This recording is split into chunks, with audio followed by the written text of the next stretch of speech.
the first book of Kings. Now King David was old and advanced in years, and they covered him with clothes, but he couldn't keep warm. Therefore his servants said to him, Let a young virgin be sought for my lord the king. Let her stand before the king, and cherish him, and let her lie in your bosom, that my lord the king may keep warm. So they sought for a beautiful young lady throughout all the borders of Israel, and found Abishag the Shunammite, and brought her to the king. The young lady was very beautiful, and she cherished the king and served him, but the king didn't know her intimately. Then Adonijah the son of Haggith exalted himself, saying, I will be king. Then he prepared him chariots and horsemen, and 50 men to run before him. His father had not displeased him at any time in saying, Why have you done so? And he was also a very handsome man, and he was born after Absalom. He conferred with Joab the son of Zeruiah, and with Abiathar the priest, and they followed Adonijah and helped him. But Zadok the priest, Benaiah the son of Jehoiada, Nathan the prophet, Shimei, Ray, and the mighty men who belonged to David were not with Adonijah. Adonijah killed sheep, cattle, and fatlings by the stone of Zoheleth, which is beside En-rogel, and he called all his brothers, the king's sons, and all the men of Judah, the king's servants. But he didn't call Nathan the prophet, and Benaiah, and the mighty men, and Solomon his brother. Then Nathan spoke to Bathsheba the mother of Solomon, saying, Haven't you heard that Adonijah the son of Haggith reigns, and David our Lord doesn't know it? Now therefore come, please let me give you counsel, that you may save your own life and your son Solomon's life. Go in to King David and tell him, Didn't you, my lord the king, swear to your servant, saying, Assuredly Solomon your son shall reign after me, and he shall sit on my throne? Why then does Adonijah reign? Behold, while you are still talking there with the king, I will also come in after you and confirm your words. Bathsheba went in to the king in his room. The king was very old, and Abishag the Shunammite was serving the king. Bathsheba bowed and showed respect to the king. The king said, What would you like? She said to him, My lord, you swore by the Lord your God to your servant, Assuredly Solomon your son shall reign after me, and he shall sit on my throne. Now behold, Adonijah reigns, and you, my lord the king, don't know it. He has slain cattle and fatlings and sheep in abundance, and has called all the sons of the king, Abiathar the priest, and Joab the captain of the army. But he hasn't called Solomon your servant. You, my lord the king, the eyes of all Israel are on you, that you should tell them who will sit on the throne of my lord the king after him. Otherwise it will happen, when my lord the king sleeps with his fathers, that I and my son Solomon will be considered criminals. Behold, while she was still talking with the king, Nathan the prophet came in. They told the king, saying, Behold, Nathan the prophet. When he had come in before the king, he bowed himself before the king with his face to the ground. Nathan said, My lord king, have you said, Adonijah shall reign after me, and he shall sit on my throne? For he has gone down today, and has slain cattle, fatlings, and sheep in abundance, and has called all the king's sons, the captains of the army, and Abiathar the priest. Behold, they are eating and drinking before him, and saying, Long live King Adonijah. But he hasn't called me, even me your servant, Zadok the priest, Benaiah the son of Jehoiada, and your servant Solomon. Was this thing done by my lord the king, and you haven't shown to your servants who should sit on the throne of my lord the king after him? Then King David answered, Call Bathsheba in to me.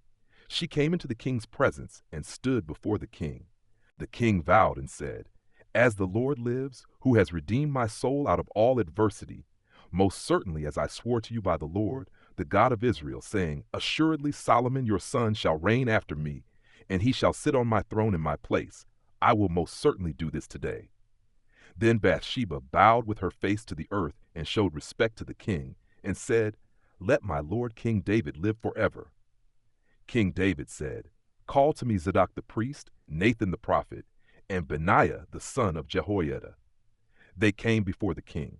The king said to them, Take with you the servants of your lord, and cause Solomon my son to ride on my own mule, and bring him down to Gihon. Let Zadok the priest and Nathan the prophet anoint him there king over Israel. Blow the trumpet and say, Long live King Solomon. Then come up after him, and he shall come and sit on my throne, for he shall be king in my place. I have appointed him to be prince over Israel and over Judah. Benaiah the son of Jehoiada answered the king and said, Amen. May the Lord, the God of my lord the king, say so. As the Lord has been with my lord the king, even so may he be with Solomon, and make his throne greater than the throne of my lord King David. So Zadok the priest, Nathan the prophet, Benaiah the son of Jehoiada, and the Sherethites and the Pelethites went down and had Solomon ride on King David's mule and brought him to Gihon. Zadok the priest took the horn of oil from the tent and anointed Solomon. They blew the trumpet, and all the people said, Long live King Solomon. All the people came up after him, and the people piped with pipes and rejoiced with great joy, so that the earth shook with their sound. Adonijah and all the guests who were with him heard it as they had finished eating. When Joab heard the sound of the trumpet, he said, Why is this noise of the city being in an uproar? While he yet spoke, behold, Jonathan the son of Abiathar the priest came, and Adonijah said, Come in, for you are a worthy man, and bring good news. Jonathan answered Adonijah, Most certainly our lord King David has made Solomon king. The king has sent with him Zadok the priest, Nathan the prophet, Benaiah the son of Jehoiada, and the Sherethites and the Pelethites, and they have caused him to ride on the king's mule. Zadok the priest and Nathan the prophet have anointed him king in Gihon. They have come up from there rejoicing, so that the city rang again. This is the noise that you have heard. Also, Solomon sits on the throne of the kingdom. Moreover, the king's servants came to bless our lord King David, saying, May your God make the name of Solomon better than your name, and make his throne greater than your throne. And the king bowed himself on the bed. Also thus said the king, Blessed be the Lord, the God of Israel, who has given one to sit on my throne today, my eyes even seeing it. All the guests of Adonijah were afraid, and rose up, and each man went his way. Adonijah was afraid because of Solomon, and he arose and went and hung on to the horns of the altar. Solomon was told, Behold, Adonijah fears King Solomon, for behold, he is hanging on to the horns of the altar, saying, Let King Solomon swear to me first that he will not kill his servant with the sword.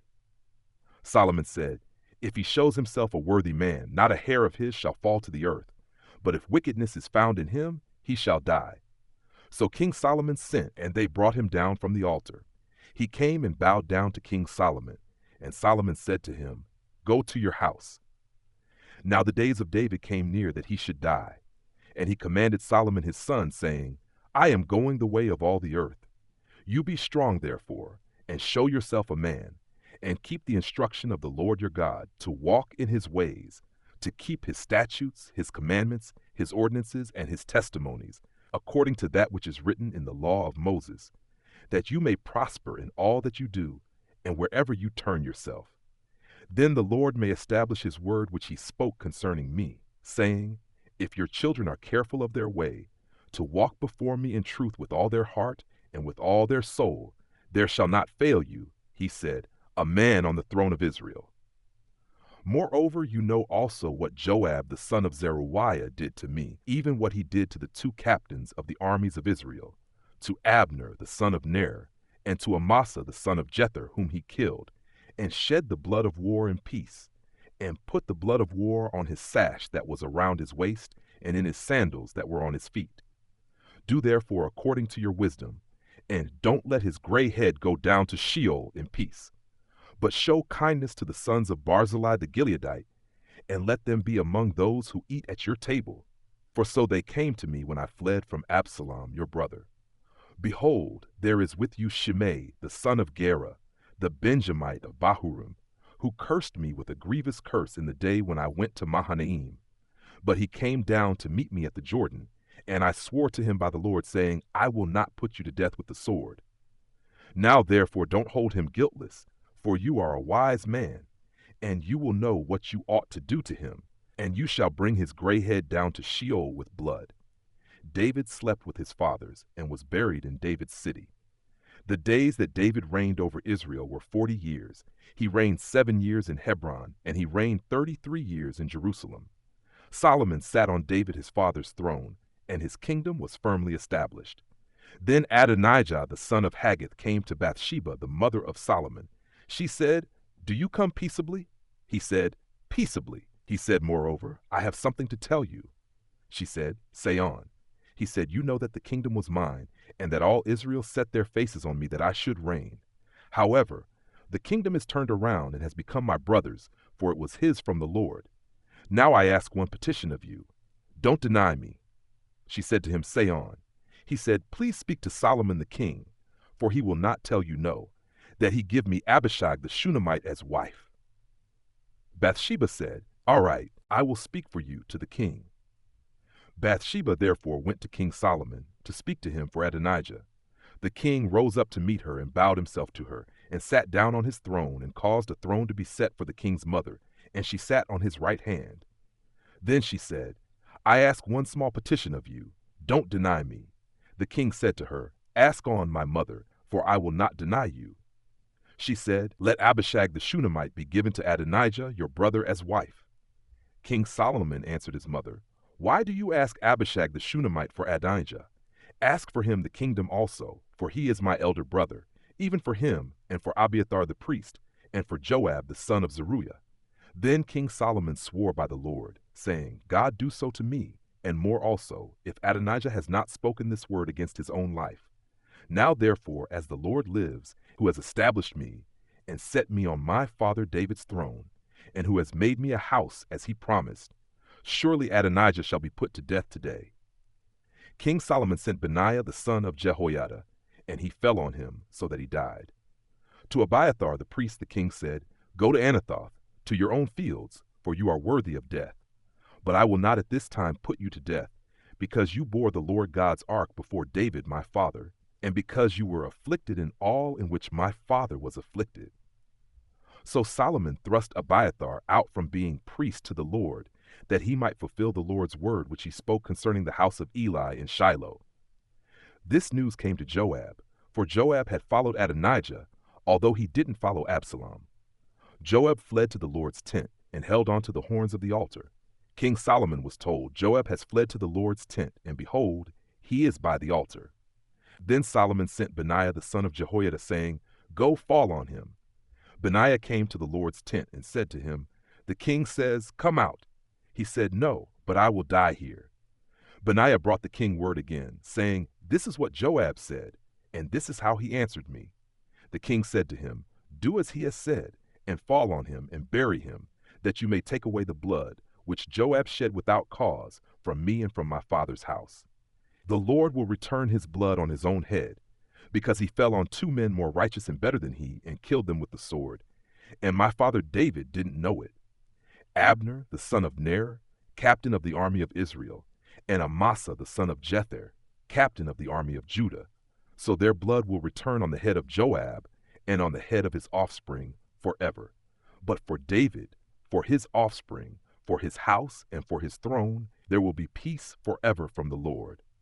Then Benaiah the son of Jehoiada went up and fell on him and killed him, and he was buried in his own house in the wilderness. The king put Benaiah the son of Jehoiada in his place over the army, and the king put Zadok the priest in the place of Abiathar. The king sent and called for Shimei and said to him, build yourself a house in Jerusalem, and live there, and don't go anywhere else. For on the day you go out and pass over the brook Kidron, know for certain that you will surely die. Your blood will be on your own head. Shimei said to the king, what you say is good. As my lord the king has said, so will your servant do. Shimei lived in Jerusalem many days. At the end of 3 years, 2 of Shimei's slaves ran away to Ashish, son of Maacah, king of Gath. They told Shimei, saying, behold, your slaves are in Gath. Shimei arose, saddled his donkey, and went to Gath to Ashish to seek his slaves. And Shimei went and brought his slaves from Gath. Solomon was told that Shimei had gone from Jerusalem to Gath and had come again. The king sent and called for Shimei and said to him, didn't I adjure you by the Lord and warn you, saying, know for certain that on the day you go out and walk anywhere else, you shall surely die? You said to me, the saying that I have heard is good. Why then have you not kept the oath of the Lord and the commandment that I have instructed you with? The king said moreover to Shimei, you know in your heart all the wickedness that you did to David my father. Therefore the Lord will return your wickedness on your own head. But King Solomon will be blessed, and David's throne will be established before the Lord forever." So the king commanded Benaiah the son of Jehoiada, and he went out and fell on him so that he died. The kingdom was established in the hand of Solomon. Solomon made a marriage alliance with Pharaoh, king of Egypt. He took Pharaoh's daughter and brought her into David's city until he had finished building his own house, the Lord's house, and the wall around Jerusalem. However, the people sacrificed in the high places because there was not yet a house built for the Lord's name. Solomon loved the Lord, walking in the statutes of David his father, except that he sacrificed and burned incense in the high places. The king went to Gibeon to sacrifice there, for that was the great high place. Solomon offered 1,000 burnt offerings on that altar. In Gibeon, the Lord appeared to Solomon in a dream by night, and God said, "Ask for what I should give you." Solomon said, "You have shown to your servant David my father great loving kindness, because he walked before you in truth, in righteousness, and in uprightness of heart with you. You have kept for him this great loving kindness, that you have given him a son to sit on his throne as it is today. Now, Lord my God, you have made your servant king instead of David my father. I am just a little child. I don't know how to go out or come in. Your servant is among your people, which you have chosen, a great people, that can't be numbered or counted for multitude. Give your servant therefore an understanding heart to judge your people, that I may discern between good and evil, for who is able to judge this great people of yours?" This request pleased the Lord, that Solomon had asked this thing. God said to him, "Because you have asked this thing, and have not asked for yourself long life, nor have you asked for riches for yourself, nor have you asked for the life of your enemies, but have asked for yourself understanding to discern justice, behold, I have done according to your word. Behold, I have given you a wise and understanding heart, so that there has been no one like you before you, and after you none will arise like you. I have also given you that which you have not asked, both riches and honor, so that there will not be any among the kings like you for all your days. If you will walk in my ways, to keep my statutes and my commandments, as your father David walked, then I will lengthen your days." Solomon awoke, and behold, it was a dream. Then he came to Jerusalem and stood before the ark of the Lord's covenant, and offered up burnt offerings, offered peace offerings, and made a feast for all his servants. Then 2 women who were prostitutes came to the king and stood before him. The one woman said, "O my lord, I and this woman dwell in one house. I delivered a child with her in the house. The 3rd day after I delivered, this woman delivered also. We were together. There was no stranger with us in the house, just us 2 in the house. This woman's child died in the night, because she lay on it. She arose at midnight and took my son from beside me while your servant slept, and laid it in her bosom, and laid her dead child in my bosom. When I rose in the morning to nurse my child, behold, he was dead. But when I had looked at him in the morning, behold, it was not my son whom I bore." The other woman said, "No, but the living one is my son, and the dead one is your son." The first one said, "No, but the dead one is your son, and the living one is my son." They argued like this before the king. Then the king said, "One says, 'This is my son who lives, and your son is the dead one.' And the other says, 'No, but your son is the dead one, and my son is the living one.'" The king said, "Get me a sword." So they brought a sword before the king. The king said, "Divide the living child in 2, and give half to the one and half to the other." Then the woman whose the living child was spoke to the king, for her heart yearned over her son, and she said, "O my lord, give her the living child, and in no way kill him." But the other said, "He shall be neither mine nor yours. Divide him." Then the king answered, "Give the first woman the living child, and definitely do not kill him. She is his mother." All Israel heard of the judgment which the king had judged, and they feared the king, for they saw that the wisdom of God was in him to do justice. King Solomon was king over all Israel. These were the princes whom he had: Azariah the son of Zadok the priest, Elihoreph and Ahijah the sons of Shisha scribes, Jehoshaphat the son of Ahilud the recorder. Benaiah the son of Jehoiada was over the army. Zadok and Abiathar were priests. Azariah the son of Nathan was over the officers. Zabud the son of Nathan was chief ministers, the king's friend. Ahishar was over the household. and Adoniram the son of Abda was over the men subject to forced labor. Solomon had 12 officers over all Israel who provided food for the king and his household. Each man had to make provision for a month in the year. These are their names: Ben-Hur in the hill country of Ephraim, Ben-Decker in Makaz, in Shalbim, Beth-Shemesh and Elon Beth-Hanan, Ben-Hesed in Araboth, Soko and all the land of Hepher belonged to him, Ben-Abinadab in all the height of Dor. He had Taphath, Solomon's daughter, as wife, Bana the son of Ahilud in Tanakh and Megiddo, and all Beth-Shan, which is beside Zarethan, beneath Jezreel, from Beth-Shan to Abel-Maholah, as far as beyond Jachmeam, Ben-Geber in Ramoth-Gilead. The towns of Jair the son of Manasseh, which are in Gilead, belonged to him, and the region of Argob, which is in Bashan, 60 great cities with walls and bronze bars, belonged to him. Ahinadab the son of Iddo in Mahanaim, Ahimaaz in Naphtali. He also took Basemath the daughter of Solomon as wife, Bana the son of Hushai in Asher and Bealoth, Jehoshaphat the son of Peruah in Issachar, Shimei the son of Elah in Benjamin, Geber the son of Uri in the land of Gilead, the country of Sihon king of the Amorites and of Og king of Bashan, and he was the only officer who was in the land. Judah and Israel were numerous as the sand which is by the sea in multitude, eating and drinking and making merry. Solomon ruled over all the kingdoms from the river to the land of the Philistines and to the border of Egypt. They brought tribute and served Solomon all the days of his life. Solomon's provision for one day was 30 cores of fine flour, 60 measures of meal, 10 head of fat cattle, 20 head of cattle out of the pastures, and 100 sheep, in addition to deer, gazelles, roebucks, and fattened fowl. For he had dominion over all on this side of the river, from Tiphsah even to Gaza, over all the kings on this side of the river, and he had peace on all sides around him. Judah and Israel lived safely, every man under his vine and under his fig tree, from Dan even to Beersheba, all the days of Solomon. Solomon had 40,000 stalls of horses for his chariots, and 12,000 horsemen.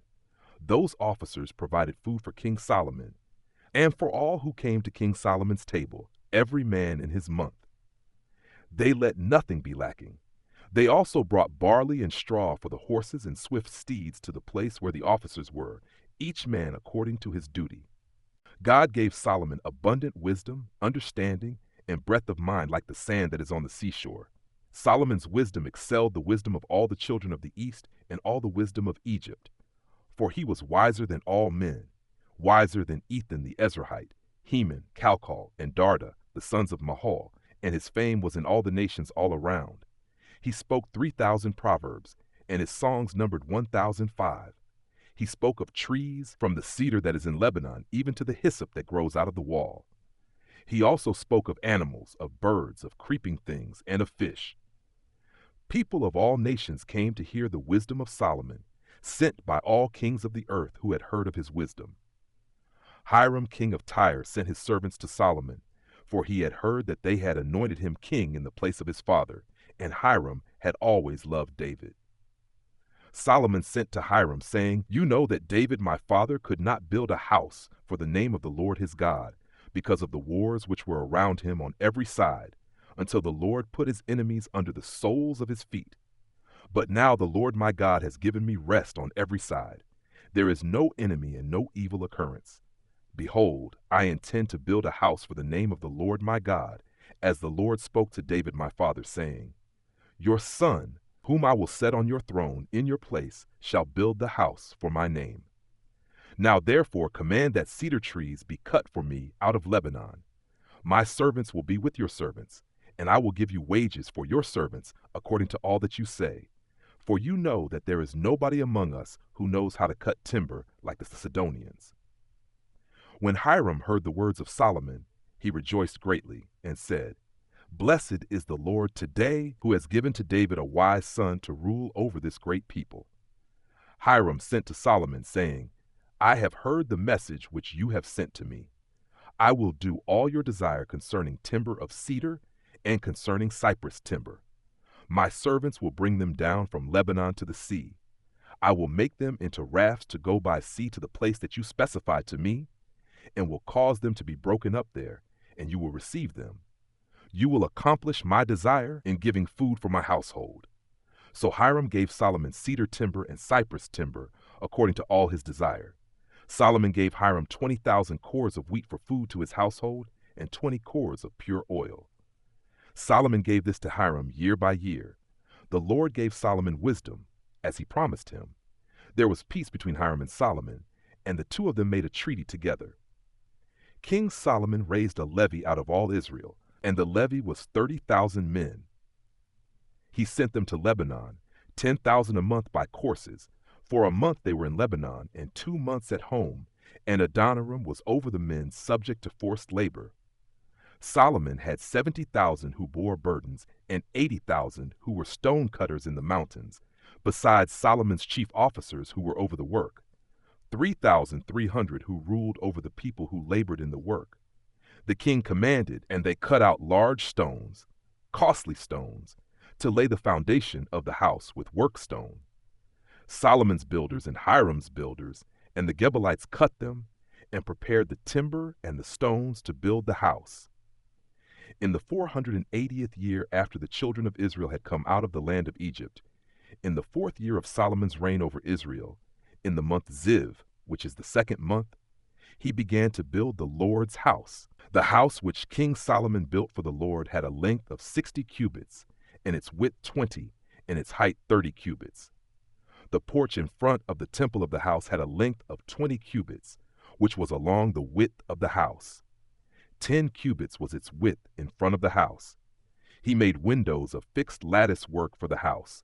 Against the wall of the house, he built floors all around, against the walls of the house all around, both of the temple and of the inner sanctuary.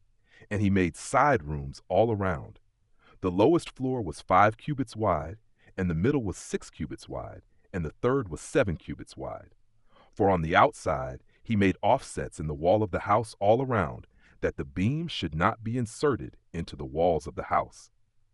The house, when it was under construction, was built of stone prepared at the quarry, and no hammer or axe or any tool of iron was heard in the house while it was under construction. The door for the middle side rooms was in the right side of the house. They went up by winding stairs into the middle floor, and out of the middle into the third. So he built the house and finished it, and he covered the house with beams and planks of cedar. He built the floors all along the house, each 5 cubits high, and they rested on the house with timbers of cedar. The Lord's word came to Solomon, saying, "Concerning this house which you are building, if you will walk in my statutes and execute my ordinances, and keep all my commandments to walk in them, then I will establish my word with you, which I spoke to David your father. I will dwell among the children of Israel, and will not forsake my people Israel." So Solomon built the house and finished it. He built the walls of the house within with boards of cedar. From the floor of the house to the walls of the ceiling, he covered them on the inside with wood. He covered the floor of the house with cypress boards. He built 20 cubits of the back part of the house with boards of cedar from the floor to the ceiling. He built this within for an inner sanctuary, even for the most holy place. In front of the temple sanctuary was 40 cubits long. There was cedar on the house within, carved with buds and open flowers. All was cedar. No stone was visible. He prepared an inner sanctuary in the middle of the house within to set the ark of the Lord's covenant there. Within the inner sanctuary was 20 cubits in length, and 20 cubits in width, and 20 cubits in its height. He overlaid it with pure gold. He covered the altar with cedar. So Solomon overlaid the house within with pure gold. He drew chains of gold across before the inner sanctuary, and he overlaid it with gold. He overlaid the whole house with gold until all the house was finished. He also overlaid the whole altar that belonged to the inner sanctuary with gold. In the inner sanctuary he made 2 cherubim of olive wood, each 10 cubits high. 5 cubits was the length of one wing of the cherub, and 5 cubits was the length of the other wing of the cherub. From the tip of one wing to the tip of the other was 10 cubits.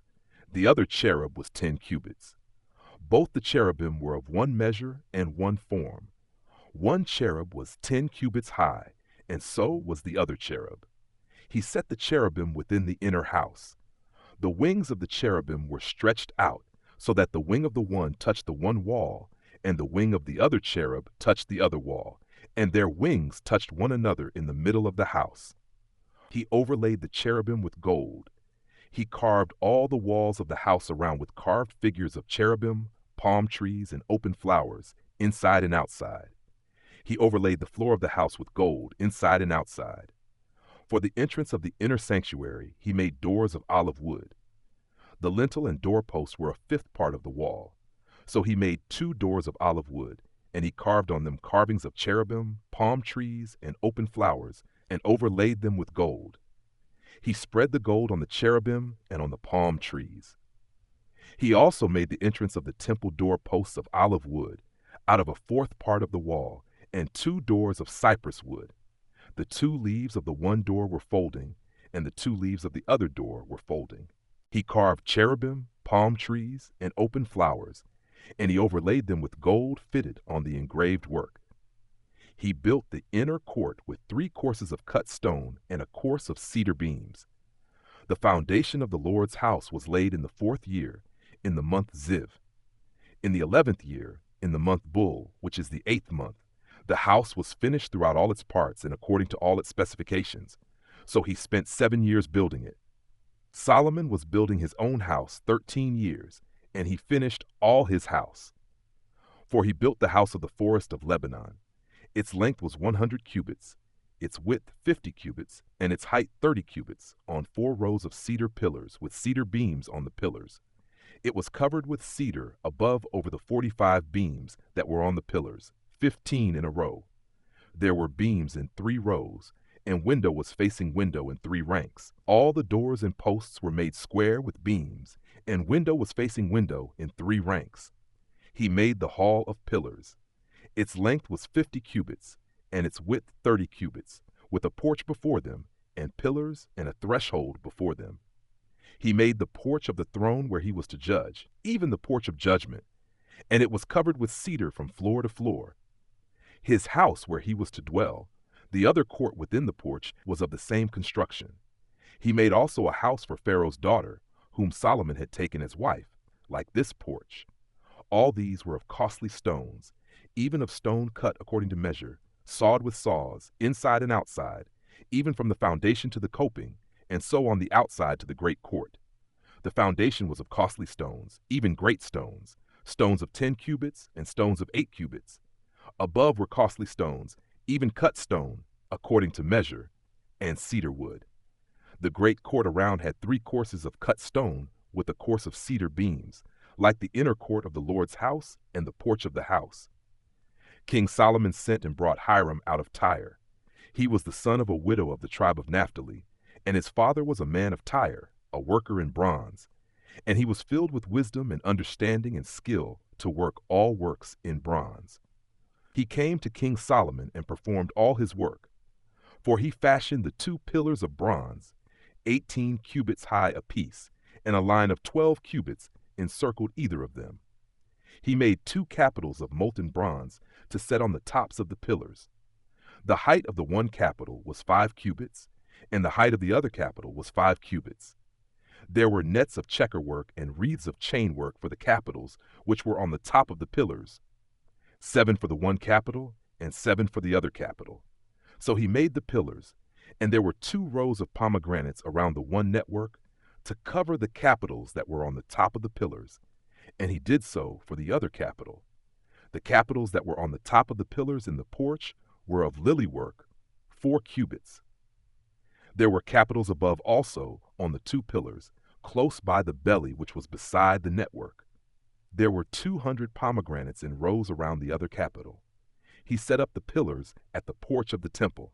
He set up the right pillar and called its name Jachin, and he set up the left pillar and called its name Boaz. On the tops of the pillars was lily work, so the work of the pillars was finished. He made the molten sea 10 cubits from brim to brim, round in shape. Its height was 5 cubits, and a line of 30 cubits encircled it. Under its brim around there were buds which encircled it for 10 cubits, encircling the sea. The buds were in 2 rows, cast when it was cast. It stood on 12 oxen, 3 looking toward the north, and 3 looking toward the west, and 3 looking toward the south, and 3 looking toward the east. And the sea was set on them above, and all their hindquarters were inward. It was a hand-width thick. Its brim was worked like the brim of a cup, like the flower of a lily. It held 2,000 baths. He made the 10 bases of bronze. The length of one base was 4 cubits, 4 cubits its width, and 3 cubits its height. The work of the bases was like this. They had panels, and there were panels between the ledges, and on the panels that were between the ledges were lions, oxen, and cherubim, and on the ledges there was a pedestal above, and beneath the lions and oxen were wreaths of hanging work. Every base had 4 bronze wheels and axles of bronze, and its 4 feet had supports. The supports were cast beneath the basin, with wreaths at the side of each. Its opening within the capital and above was a cubit. Its opening was round like the work of a pedestal, a cubit and a half. And also on its opening were engravings, and their panels were square, not round. The 4 wheels were underneath the panels, and the axles of the wheels were in the base. The height of a wheel was a cubit and half a cubit. The work of the wheels was like the work of a chariot wheel. Their axles, their rims, their spokes, and their hubs were all of cast metal. There were 4 supports at the 4 corners of each base. Its supports were of the base itself. In the top of the base there was a round half a cubit high, and on the top of the base its supports and its panels were the same. On the plates of its supports and on its panels he engraved cherubim, lions, and palm trees, each in its space, with wreaths all around. He made the 10 bases in this way. All of them had one casting, one measure, and one form. He made 10 basins of bronze. One basin contained 40 baths. Every basin measured 4 cubits. One basin was on every one of the 10 bases. He set the bases, 5 on the right side of the house and 5 on the left side of the house. He set the sea on the right side of the house eastward and toward the south. Hiram made the pots, the shovels, and the basins. So Hiram finished doing all the work that he worked for King Solomon in the Lord's house. The 2 pillars, the 2 bowls of the capitals that were on the top of the pillars, the 2 networks to cover the 2 bowls of the capitals that were on the top of the pillars, the 400 pomegranates for the 2 networks, 2 rows of pomegranates for each network to cover the 2 bowls of the capitals that were on the pillars, the 10 bases, the 10 basins on the bases, the 1 sea, the 12 oxen under the sea, the pots, the shovels, and the basins. All of these vessels, which Hiram made for King Solomon in the Lord's house, were of burnished bronze. The king cast them in the plain of the Jordan, in the clay ground between Succoth and Zarethan. Solomon left all the vessels unweighed because there were so many of them. The weight of the bronze could not be determined. Solomon made all the vessels that were in the Lord's house, the golden altar and the table that the showbread was on, of gold, and the lampstands, 5 on the right side and 5 on the left, in front of the inner sanctuary, of pure gold, and the flowers, the lamps, and the tongs, of gold, the cups, the snuffers, the basins, the spoons, and the fire pans, of pure gold, and the hinges, both for the doors of the inner house, the most holy place, and for the doors of the house of the temple, of gold. Thus all the work that King Solomon did in the Lord's house was finished. Solomon brought in the things which David his father had dedicated, the silver, the gold, and the vessels, and put them in the treasuries of the Lord's house. Then Solomon assembled the elders of Israel, with all the heads of the tribes, the princes of the fathers' households of the children of Israel, to King Solomon in Jerusalem, to bring up the ark of the Lord's covenant out of David's city, which is Zion. All the men of Israel assembled themselves to King Solomon at the feast in the month Ethanim, which is the 7th month. All the elders of Israel came, and the priests picked up the ark. They brought up the Lord's ark, the tent of meeting, and all the holy vessels that were in the tent. The priests and the Levites brought these up.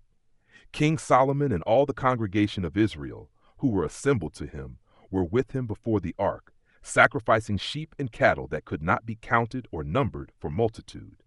The priests brought in the ark of the Lord's covenant to its place, into the inner sanctuary of the house, to the most holy place, even under the cherubim's wings.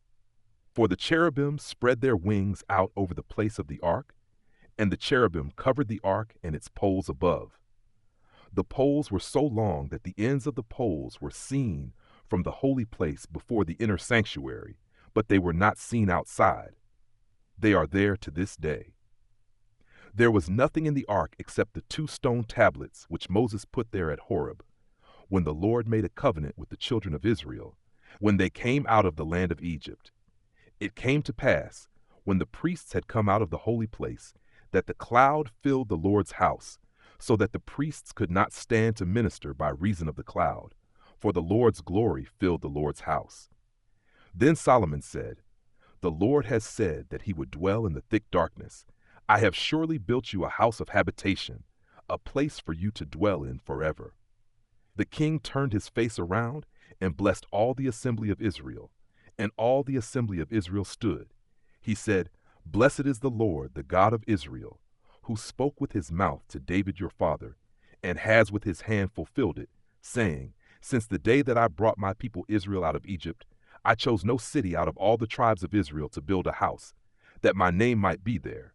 But I chose David to be over my people Israel.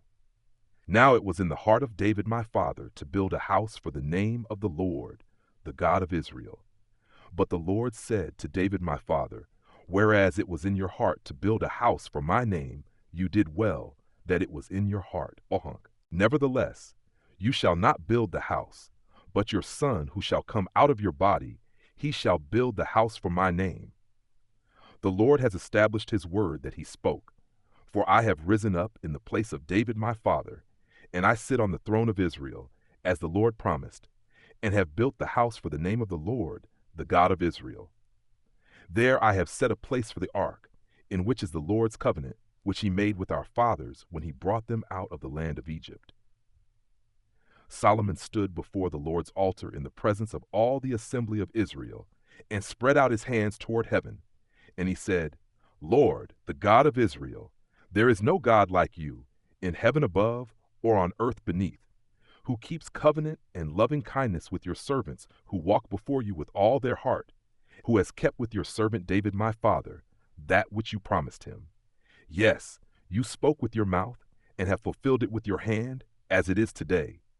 Now therefore, may Lord, the God of Israel, keep with your servant David my father that which you have promised him, saying, There shall not fail from you a man in my sight to sit on the throne of Israel, if only your children take heed to their way, to walk before me as you have walked before me. Now therefore, God of Israel, please let your word be verified, which you spoke to your servant David my father. But will God in very deed dwell on the earth? Behold, heaven and the heaven of heavens can't contain you. How much less this house that I have built? Yet have respect for the prayer of your servant, and for his supplication, Lord my God, to listen to the cry and to the prayer which your servant prays before you today, that your eyes may be open toward this house night and day, even toward the place of which you have said, My name shall be there, to listen to the prayer which your servant prays toward this place. Listen to the supplication of your servant and of your people Israel when they pray toward this place. Yes, here in heaven, your dwelling place, and when you hear, forgive. If a man sins against his neighbor, and an oath is laid on him to cause him to swear, and he comes and swears before your altar in this house, then hear in heaven and act, and judge your servants, condemning the wicked, to bring his way on his own head, and justifying the righteous, to give him according to his righteousness. When your people Israel are struck down before the enemy because they have sinned against you, if they turn again to you and confess your name, and pray and make supplication to you in this house, then hear in heaven, and forgive the sin of your people Israel, and bring them again to the land which you gave to their fathers. When the sky is shut up and there is no rain, because they have sinned against you, if they pray toward this place and confess your name, and turn from their sin when you afflict them, then hear in heaven, and forgive the sin of your servants and of your people Israel, when you teach them the good way in which they should walk, and send rain on your land which you have given to your people for an inheritance.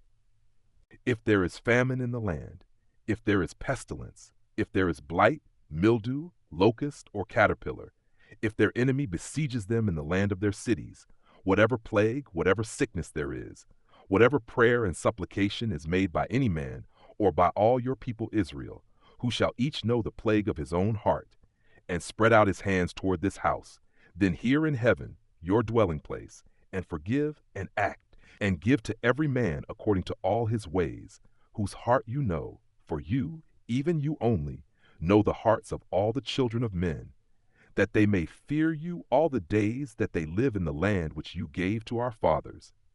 Moreover, concerning the foreigner, who is not of your people Israel, when he comes out of a far country for your name's sake, for they shall hear of your great name, and of your mighty hand, and of your outstretched arm, when he comes and prays toward this house.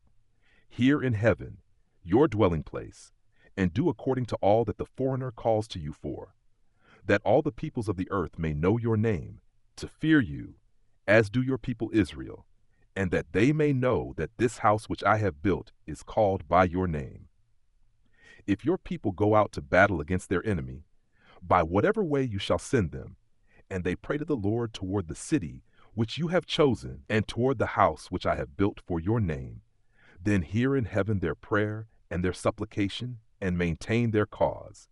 If they sin against you, for there is no man who doesn't sin, and you are angry with them, and deliver them to the enemy, so that they carry them away captive to the land of the enemy, far off or near.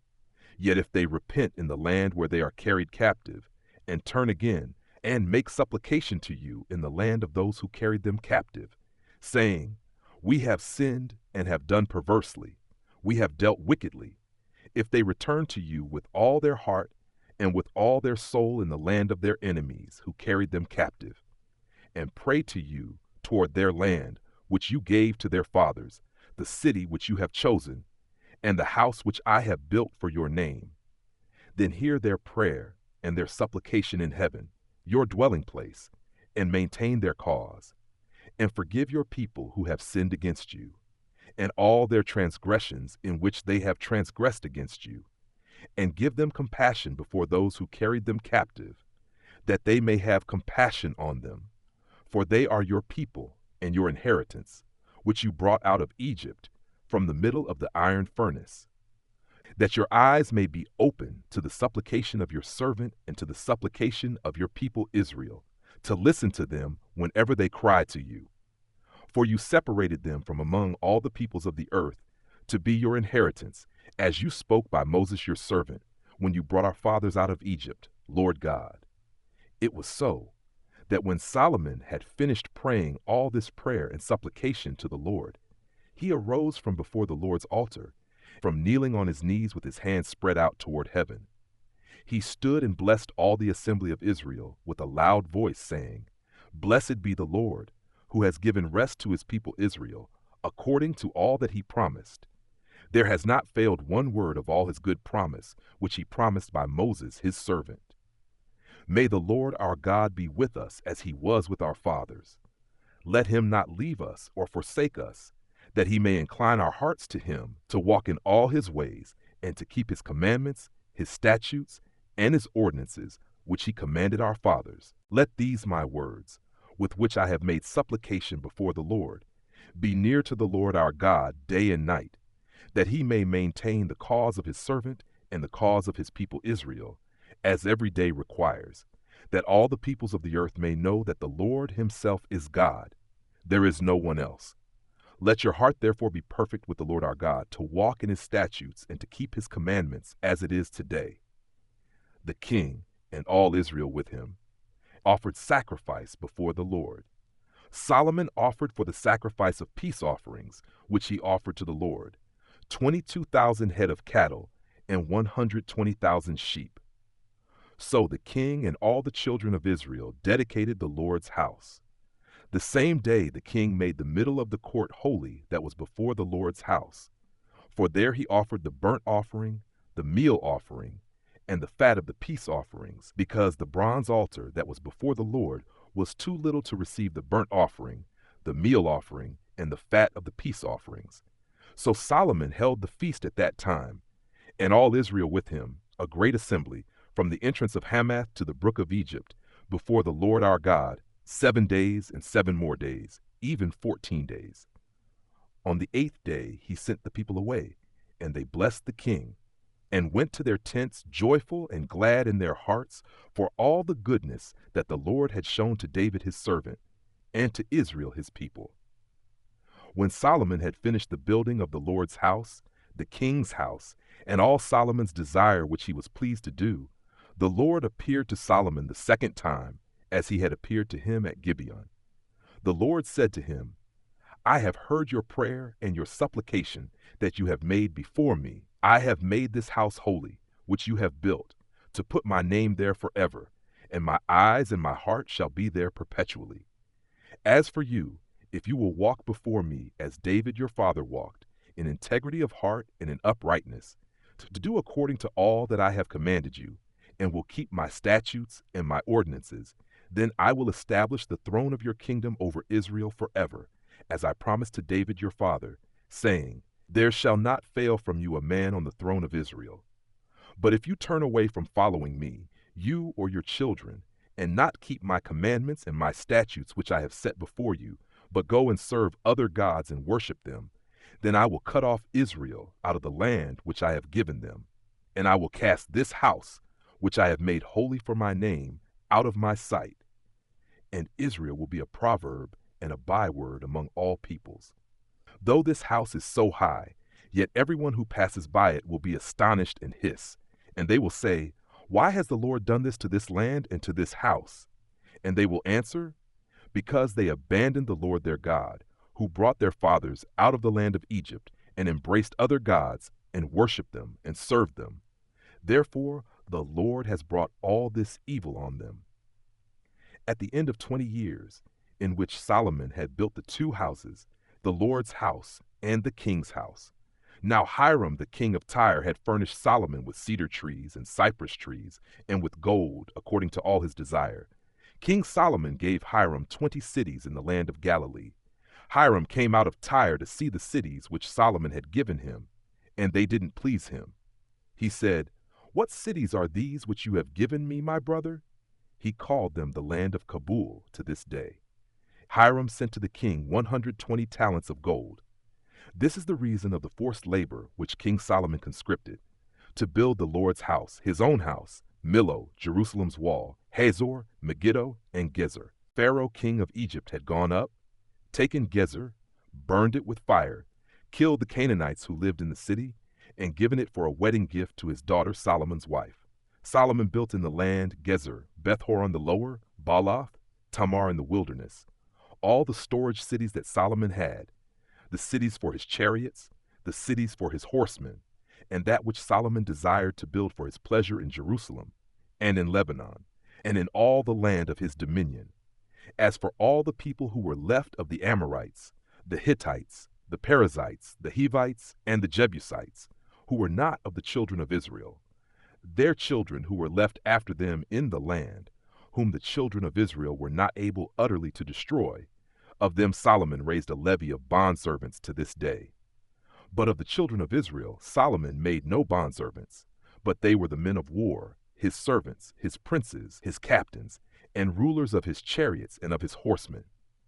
These were the 550 chief officers who were over Solomon's work, who ruled over the people who labored in the work.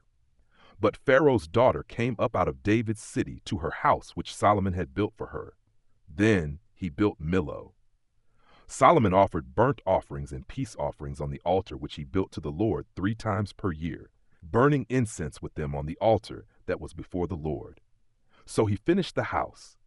King Solomon made a fleet of ships in Ezion-Geber, which is beside Eloth, on the shore of the Red Sea, in the land of Edom.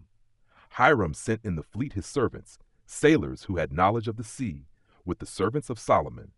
They came to Ophir and fetched from there gold, 420 talents, and brought it to King Solomon. When the queen of Sheba heard of the fame of Solomon concerning the Lord's name, she came to test him with hard questions.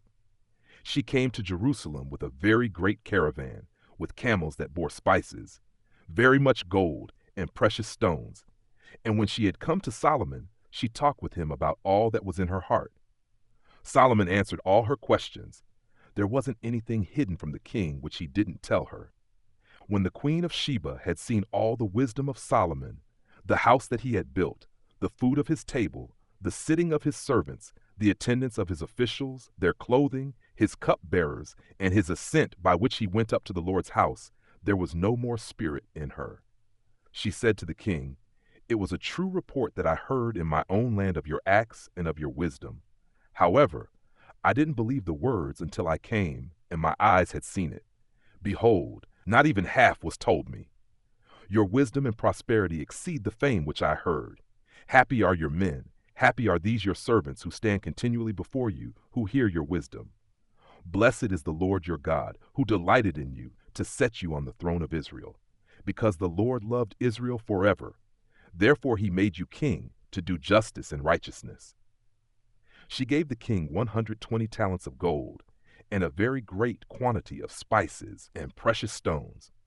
Never again was there such an abundance of spices as these, which the queen of Sheba gave to King Solomon. The fleet of Hiram that brought gold from Ophir also brought in from Ophir great quantities of almug trees and precious stones. The king made of the almug trees pillars for the Lord's house and for the king's house, harps also and stringed instruments for the singers. No such almug trees came or were seen to this day. King Solomon gave to the queen of Sheba all her desire, whatever she asked, in addition to that which Solomon gave her of his royal bounty. So she turned and went to her own land, she and her servants. Now the weight of gold that came to Solomon in 1 year was 666 talents of gold, in addition to that which the traders brought, and the traffic of the merchants, and of all the kings of the mixed people, and of the governors of the country. King Solomon made 200 bucklers of beaten gold. 600 shekels of gold went to 1 buckler. He made 300 shields of beaten gold. 3 minas of gold went to 1 shield, and the king put them in the house of the forest of Lebanon. Moreover, the king made a great throne of ivory and overlaid it with the finest gold. There were 6 steps to the throne, and the top of the throne was round behind, and there were armrests on either side by the place of the seat, and 2 lions standing beside the armrests. 12 lions stood there on the one side and on the other on the 6 steps. Nothing like it was made in any kingdom. All King Solomon's drinking vessels were of gold, and all the vessels of the house of the forest of Lebanon were of pure gold. None were of silver, because it was considered of little value in the days of Solomon. For the king had a fleet of ships of Tarshish at sea with Hiram's fleet. Once every 3 years the fleet of Tarshish came bringing gold, silver, ivory, apes, and peacocks. So King Solomon exceeded all the kings of the earth in riches and in wisdom. All the earth sought the presence of Solomon to hear his wisdom, which God had put in his heart. Year after year, every man brought his tribute, vessels of silver, vessels of gold, clothing, armor, spices, horses, and mules. Solomon gathered together chariots and horsemen. He had 1,400 chariots and 12,000 horsemen. He kept them in the chariot cities and with the king at Jerusalem.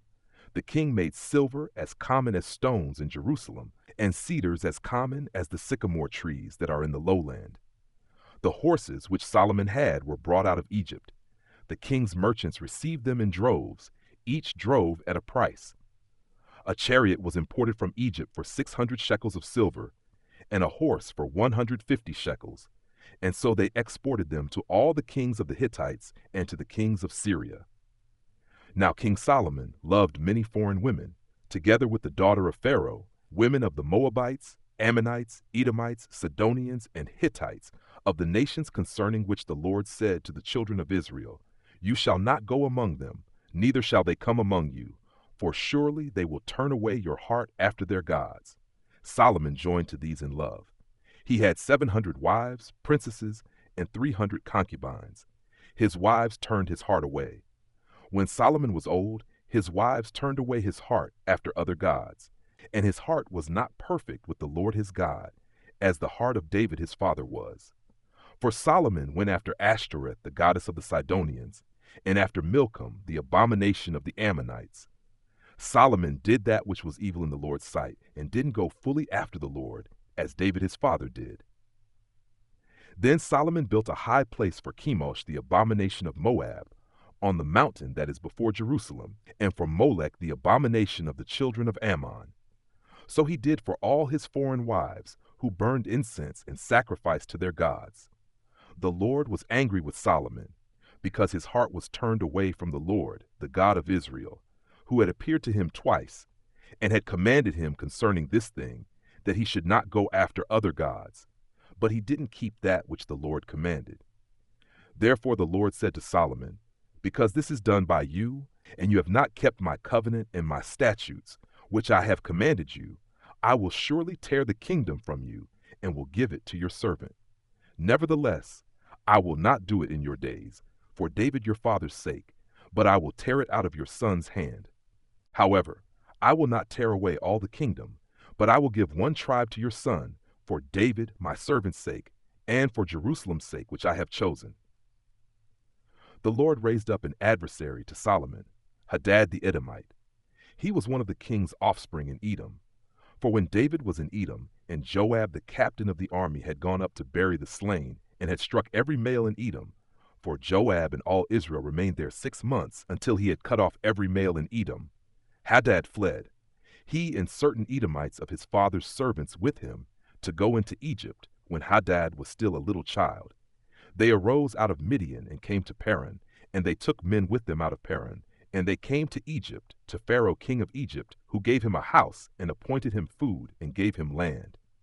Hadad found great favor in the sight of Pharaoh, so that he gave him as wife the sister of his own wife, she, the sister of Tahpenes the queen.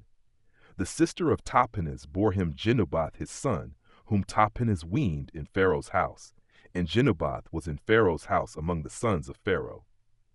When Hadad heard in Egypt that David slept with his fathers, and that Joab the captain of the army was dead, Hadad said to Pharaoh, "Let me depart, that I may go to my own country." Then Pharaoh said to him, "But what have you lacked with me, that, behold, you seek to go to your own country?" He answered, "Nothing, however, only let me depart." God raised up an adversary to him, Rezin the son of Eliada, who had fled from his lord, Hadadezer king of Zobah. He gathered men to himself and became captain over a troop, when David killed them of Zobah. They went to Damascus and lived there, and reigned in Damascus. He was an adversary to Israel all the days of Solomon, in addition to the mischief of Hadad. He abhorred Israel and reigned over Syria. Jeroboam the son of Nebat, an Ephraimite of Zereda, a servant of Solomon, whose mother's name was Zeruiah, a widow, also lifted up his hand against the king. This was the reason why he lifted up his hand against the king. Solomon built Millo, and repaired the breach of his father David's city. The man Jeroboam was a mighty man of valor, and Solomon saw the young man that he was industrious, and he put him in charge of all the labor of the house of Joseph. At that time, when Jeroboam went out of Jerusalem, the prophet Ahijah the Shilonite found him on the way. Now Ahijah had clad himself with a new garment, and the two of them were alone in the field. Ahijah took the new garment that was on him, and tore it in 12 pieces. He said to Jeroboam, "Take 10 pieces, for the Lord, the God of Israel, says, Behold, I will tear the kingdom out of the hand of Solomon, and will give 10 tribes to you. But he shall have 1 tribe for my servant David's sake, and for Jerusalem's sake, the city which I have chosen out of all the tribes of Israel. Because they have forsaken me, and have worshipped Ashtoreth the goddess of the Sidonians, Chemosh the god of Moab, and Milcom the god of the children of Ammon. They have not walked in my ways, to do that which is right in my eyes, and to keep my statutes and my ordinances, as David his father did. However, I will not take the whole kingdom out of his hand, but I will make him prince all the days of his life, for David my servant's sake, whom I chose, who kept my commandments and my statutes. But I will take the kingdom out of his son's hand, and will give it to you, even 10 tribes. I will give 1 tribe to his son, that David my servant may have a lamp always before me in Jerusalem, the city which I have chosen for myself to put my name there. I will take you, and you shall reign according to all that your soul desires, and shall be king over Israel. It shall be, if you will listen to all that I command you, and will walk in my ways, and do that which is right in my eyes, to keep my statutes and my commandments, as David my servant did, that I will be with you, and will build you a sure house, as I built for David, and will give Israel to you. I will afflict the offspring of David for this, but not forever." Therefore Solomon sought to kill Jeroboam, but Jeroboam arose and fled into Egypt, to Shishak king of Egypt. and was in Egypt until the death of Solomon. Now the rest of the acts of Solomon and all that he did in his wisdom, aren't they written in the book of the acts of Solomon? The time that Solomon reigned in Jerusalem over all Israel was 40 years. Solomon slept with his fathers and was buried in his father David's city, and Rehoboam his son reigned in his place. Rehoboam went to Shechem, for all Israel had come to Shechem to make him king. When Jeroboam the son of Nebat heard of it, for he was yet in Egypt, where he had fled from the presence of King Solomon, and Jeroboam lived in Egypt, and they sent and called him, Jeroboam and all the assembly of Israel came and spoke to Rehoboam, saying, Your father made our yoke difficult. Now therefore make the hard service of your father, and his heavy yoke which he put on us, lighter, and we will serve you. He said to them, Depart for 3 days, then come back to me. So the people departed. King Rehoboam took counsel with the old men who had stood before Solomon his father while he yet lived, saying, What counsel do you give me to answer these people? They replied, If you will be a servant to this people today, and will serve them, and answer them with good words, then they will be your servants forever. But he abandoned the counsel of the old men which they had given him, and took counsel with the young men who had grown up with him, who stood before him. He said to them, What counsel do you give, that we may answer these people who have spoken to me, saying, Make the yoke that your father put on us lighter?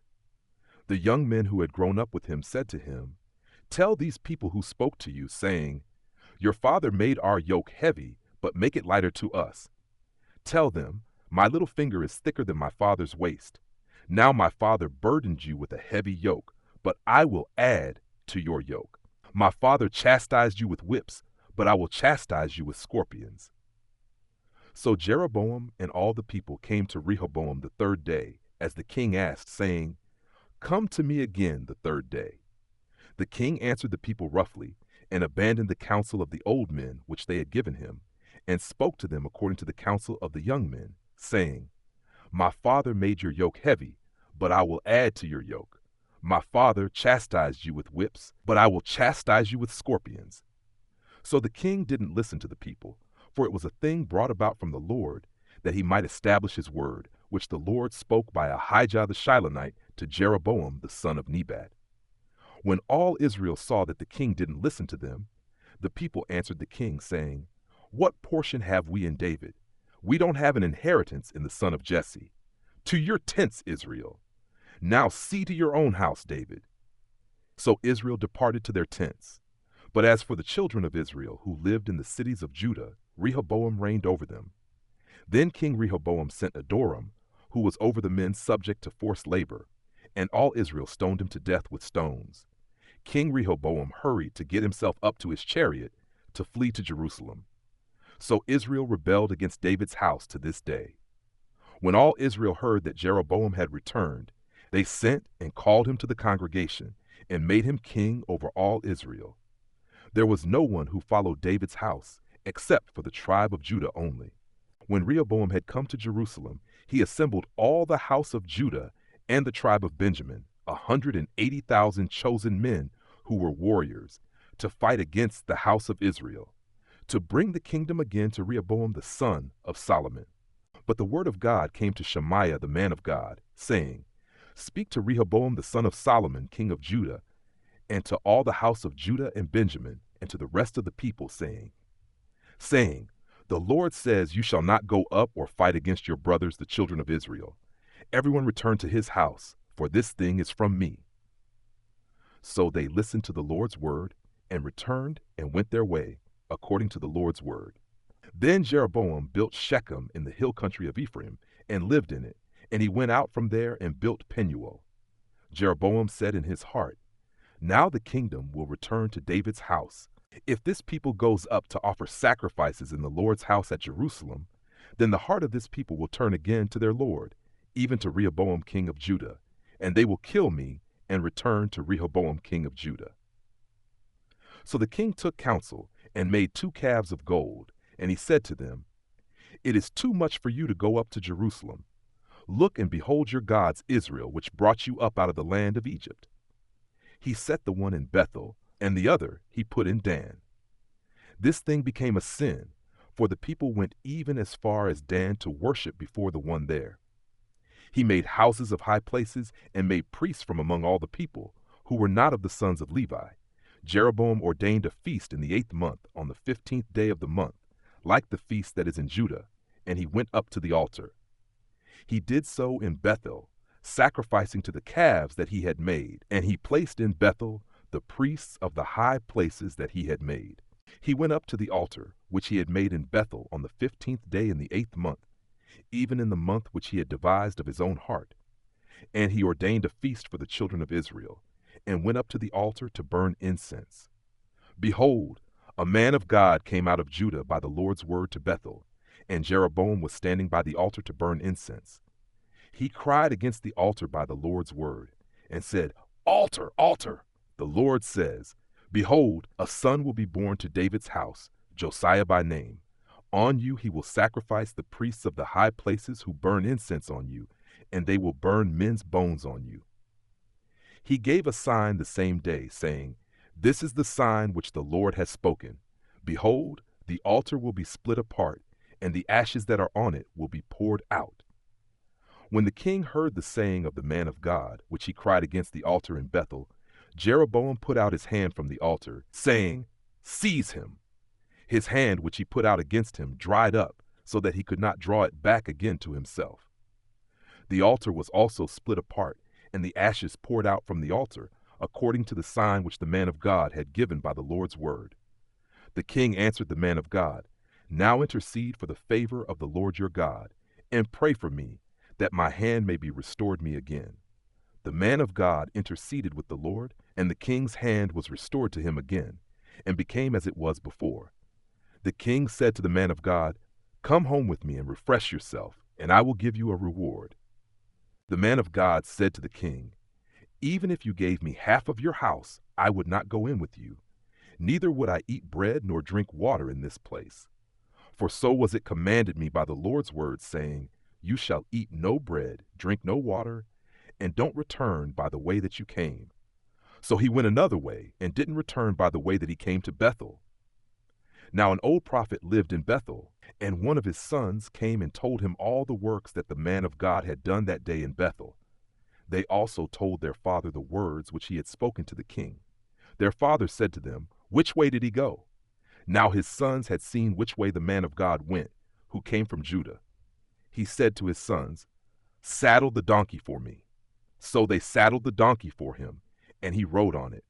He went after the man of God, and found him sitting under an oak. He said to him, Are you the man of God who came from Judah? He said, I am. Then he said to him, Come home with me and eat bread. He said, I may not return with you, nor go in with you. I will not eat bread or drink water with you in this place. For it was said to me by the Lord's word, You shall eat no bread or drink water there, and don't turn again to go by the way that you came. He said to him, I also am a prophet as you are. And an angel spoke to me by the Lord's word, saying, Bring him back with you into your house, that he may eat bread and drink water. He lied to him. So he went back with him, ate bread in his house, and drank water. As they sat at the table, the Lord's word came to the prophet who brought him back. And he cried out to the man of God who came from Judah, saying, The Lord says, Because you have been disobedient to the Lord's word, and have not kept the commandment which the Lord your God commanded you, but came back and have eaten bread and drank water in the place of which he said to you, Eat no bread and drink no water, your body will not come to the tomb of your fathers. After he had eaten bread and after he drank, he saddled the donkey for the prophet whom he had brought back. When he had gone, a lion met him by the way and killed him. His body was thrown on the path, and the donkey stood by it. The lion also stood by the body. Behold, men passed by, and saw the body thrown on the path, and the lion standing by the body. And they came and told it in the city where the old prophet lived. When the prophet who brought him back from the way heard of it, he said, It is the man of God who was disobedient to the Lord's word. Therefore the Lord has delivered him to the lion, which has mauled him and slain him, according to the Lord's word which he spoke to him. He said to his sons, saying, Saddle the donkey for me, and they saddled it. He went and found his body thrown on the path, and the donkey and the lion standing by the body. The lion had not eaten the body nor mauled the donkey. The prophet took up the body of the man of God and laid it on the donkey and brought it back. He came to the city of the old prophet to mourn and to bury him. He laid his body in his own grave, and they mourned over him, saying, "Alas, my brother!" After he had buried him, he spoke to his son, saying, "When I am dead, bury me in the tomb in which the man of God is buried. Lay my bones beside his bones." For the saying which he cried by the Lord's word against the altar in Bethel, and against all the houses of the high places which are in the cities of Samaria, will surely happen. After this thing, Jeroboam didn't turn from his evil way, but again made priests of the high places from among all the people. Whoever wanted to, he consecrated him, that there might be priests of the high places. This thing became sin to the house of Jeroboam, even to cut it off and to destroy it from off the surface of the earth. At that time, Abijah the son of Jeroboam became sick. Jeroboam said to his wife, "Please get up and disguise yourself, so that you won't be recognized as Jeroboam's wife. Go to Shiloh. Behold, Ahijah the prophet is there, who said that I would be king over this people. Take with you 10 loaves of bread, some cakes, and a jar of honey, and go to him. He will tell you what will become of the child." Jeroboam's wife did so, and arose and went to Shiloh, and came to Ahijah's house. Now Ahijah could not see, for his eyes were set by reason of his age. The Lord said to Ahijah, "Behold, Jeroboam's wife is coming to inquire of you concerning her son, for he is sick. Tell her such and such, for it will be when she comes in that she will pretend to be another woman." So when Ahijah heard the sound of her feet as she came in at the door, he said, "Come in, Jeroboam's wife. Why do you pretend to be another? For I am sent to you with heavy news. Go tell Jeroboam, the Lord, the God of Israel, says, because I exalted you from among the people, and made you prince over my people Israel, and tore the kingdom away from David's house, and gave it to you. And yet you have not been as my servant David, who kept my commandments, and who followed me with all his heart, to do that only which was right in my eyes, but have done evil above all who were before you, and have gone and made for yourself other gods, molten images, to provoke me to anger, and have cast me behind your back. Therefore, behold, I will bring evil on the house of Jeroboam, and will cut off from Jeroboam everyone who urinates on a wall, he who is shut up, and he who is left at large in Israel, and will utterly sweep away the house of Jeroboam, as a man sweeps away dung until it is all gone. The dogs will eat he who belongs to Jeroboam who dies in the city, and the birds of the sky will eat he who dies in the field, for the Lord has spoken it. Arise, therefore, and go to your house. When your feet enter into the city, the child will die. All Israel will mourn for him and bury him, for he only of Jeroboam will come to the grave, because in him there is found some good thing toward the Lord, the God of Israel, in the house of Jeroboam. Moreover, the Lord will raise up a king for himself over Israel, who will cut off the house of Jeroboam. This is the day. What? Even now. For the Lord will strike Israel, as a reed is shaken in the water, and he will root up Israel out of this good land which he gave to their fathers, and will scatter them beyond the river, because they have made their Asherah poles, provoking the Lord to anger. He will give Israel up because of the sins of Jeroboam, which he has sinned, and with which he has made Israel to sin. Jeroboam's wife arose and departed, and came to Tirzah. As she came to the threshold of the house, the child died. All Israel buried him and mourned for him, according to the Lord's word, which he spoke by his servant Ahijah the prophet. The rest of the acts of Jeroboam, how he fought and how he reigned, behold, they are written in the book of the Chronicles of the kings of Israel. The days which Jeroboam reigned were 22 years. Then he slept with his fathers, and Nadab his son reigned in his place. Rehoboam the son of Solomon reigned in Judah. Rehoboam was 41 years old when he began to reign, and he reigned 17 years in Jerusalem, the city which the Lord had chosen out of all the tribes of Israel to put his name there. His mother's name was Naamah the Ammonitess. Judah did that which was evil in the Lord's sight, and they provoked him to jealousy with their sins which they committed, above all that their fathers had done. For they also built for themselves high places, sacred pillars, and Asherah poles on every high hill and under every green tree. There were also Sodomites in the land. They did according to all the abominations of the nations which the Lord drove out before the children of Israel. In the 5th year of King Rehoboam, Shishak king of Egypt came up against Jerusalem, and he took away the treasures of the Lord's house and the treasures of the king's house. He even took away all of it, including all the gold shields which Solomon had made. King Rehoboam made shields of bronze in their place, and committed them to the hands of the captains of the guard, who kept the door of the king's house. It was so that as often as the king went into the Lord's house, the guard bore them and brought them back into the guard room. Now the rest of the acts of Rehoboam, and all that he did, aren't they written in the book of the Chronicles of the kings of Judah? There was war between Rehoboam and Jeroboam continually. Rehoboam slept with his fathers and was buried with his fathers in David's city. His mother's name was Naamah the Ammonite's. Abijam his son reigned in his place.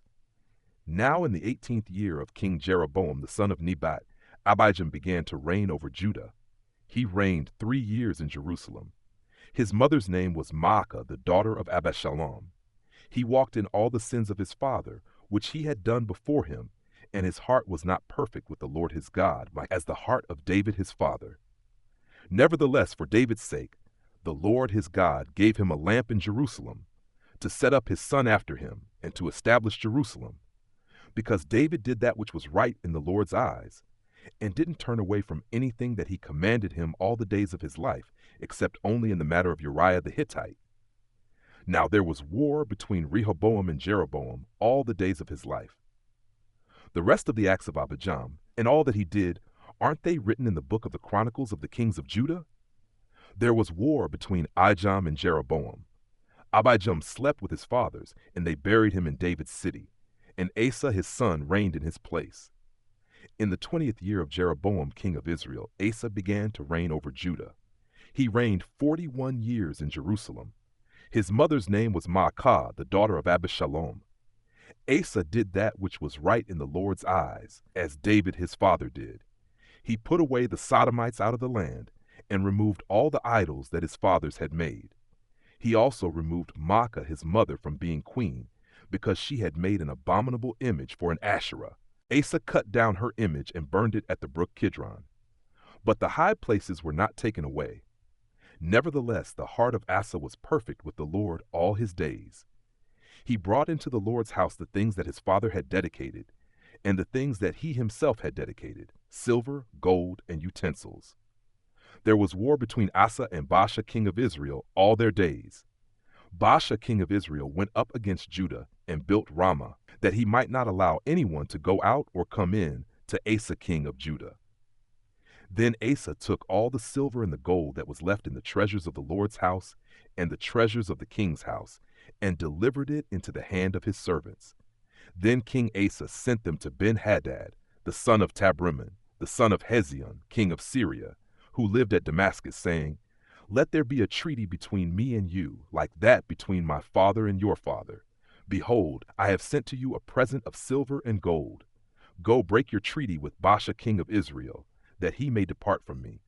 Ben-Hadad listened to King Asa, and sent the captains of his armies against the cities of Israel, and struck Ijon and Dan and Abel-Beth-Maachah and all Chinneroth with all the land of Naphtali. When Baasha heard of it, he stopped building Ramah and lived in Tirzah. Then King Asa made a proclamation to all Judah. No one was exempted. They carried away the stones of Ramah and its timber with which Baasha had built, and King Asa used it to build Geba of Benjamin and Mizpah. Now the rest of all the acts of Asa, and all his might, and all that he did, and the cities which he built, aren't they written in the book of the Chronicles of the kings of Judah? But in the time of his old age he was diseased in his feet. Asa slept with his fathers, and was buried with his fathers in his father David's city, and Jehoshaphat his son reigned in his place. Nadab the son of Jeroboam began to reign over Israel in the 2nd year of Asa king of Judah, and he reigned over Israel 2 years. He did that which was evil in the Lord's sight, and walked in the way of his father, and in his sin with which he made Israel to sin. Baasha the son of Ahijah, of the house of Issachar, conspired against him, And Baasha struck him at Gibbethon, which belonged to the Philistines, for Nadab and all Israel were besieging Gibbethon. Even in the 3rd year of Asa king of Judah, Baasha killed him and reigned in his place. As soon as he was king, he struck all the house of Jeroboam. He didn't leave to Jeroboam any who breathed until he had destroyed him, according to the saying of the Lord, which he spoke by his servant Ahijah the Shilonite, for the sins of Jeroboam which he sinned, and with which he made Israel to sin, because of his provocation with which he provoked the Lord, the God of Israel, to anger. Now the rest of the acts of Nadab and all that he did, aren't they written in the book of the Chronicles of the kings of Israel? There was war between Asa and Baasha king of Israel all their days. In the 3rd year of Asa king of Judah, Baasha the son of Ahijah began to reign over all Israel in Tirzah for 24 years. He did that which was evil in the Lord's sight, and walked in the way of Jeroboam, and in his sin with which he made Israel to sin. The Lord's word came to Jehu the son of Hanani against Baasha, saying, Because I exalted you out of the dust, and made you prince over my people Israel, and you have walked in the way of Jeroboam, and have made my people Israel to sin, to provoke me to anger with their sins, behold, I will utterly sweep away Baasha and his house, and I will make your house like the house of Jeroboam the son of Nebat. The dogs will eat Baasha's descendants who die in the city, and he who dies of his in the field, the birds of the sky will eat. Now, the rest of the acts of Baasha, and what he did, and his might, aren't they written in the book of the Chronicles of the kings of Israel? Baasha slept with his fathers, and was buried in Tirzah, and Elah his son reigned in his place.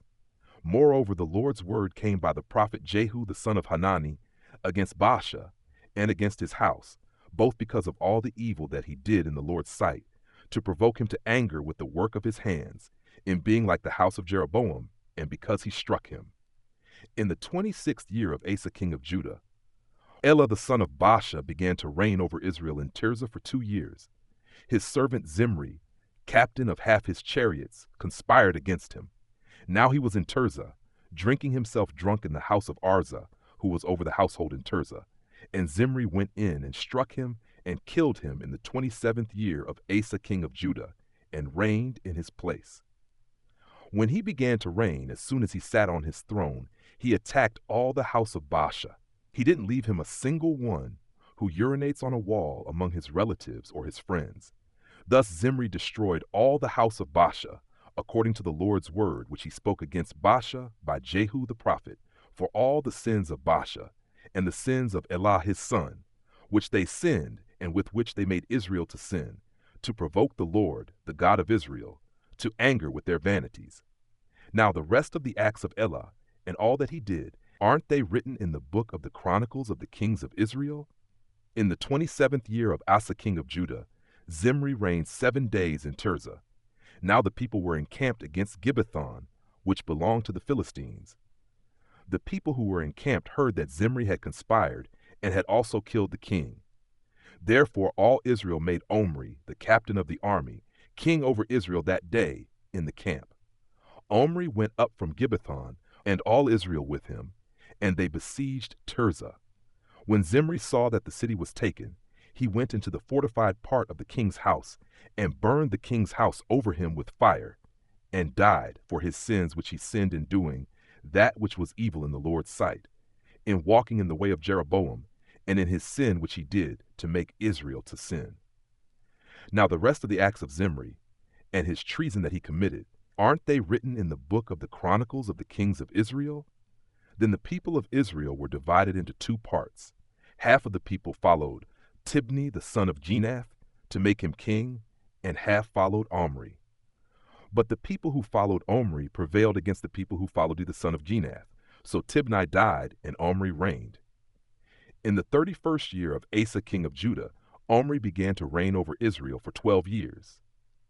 He reigned 6 years in Tirzah.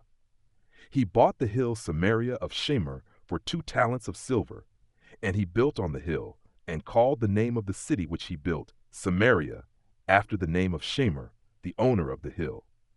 Omri did that which was evil in the Lord's sight, and dealt wickedly above all who were before him, for he walked in all the way of Jeroboam the son of Nebat, and in his sins with which he made Israel to sin, to provoke the Lord, the God of Israel, to anger with their vanities.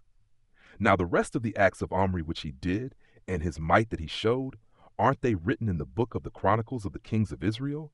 So Omri slept with his fathers, and was buried in Samaria, and Ahab his son reigned in his place.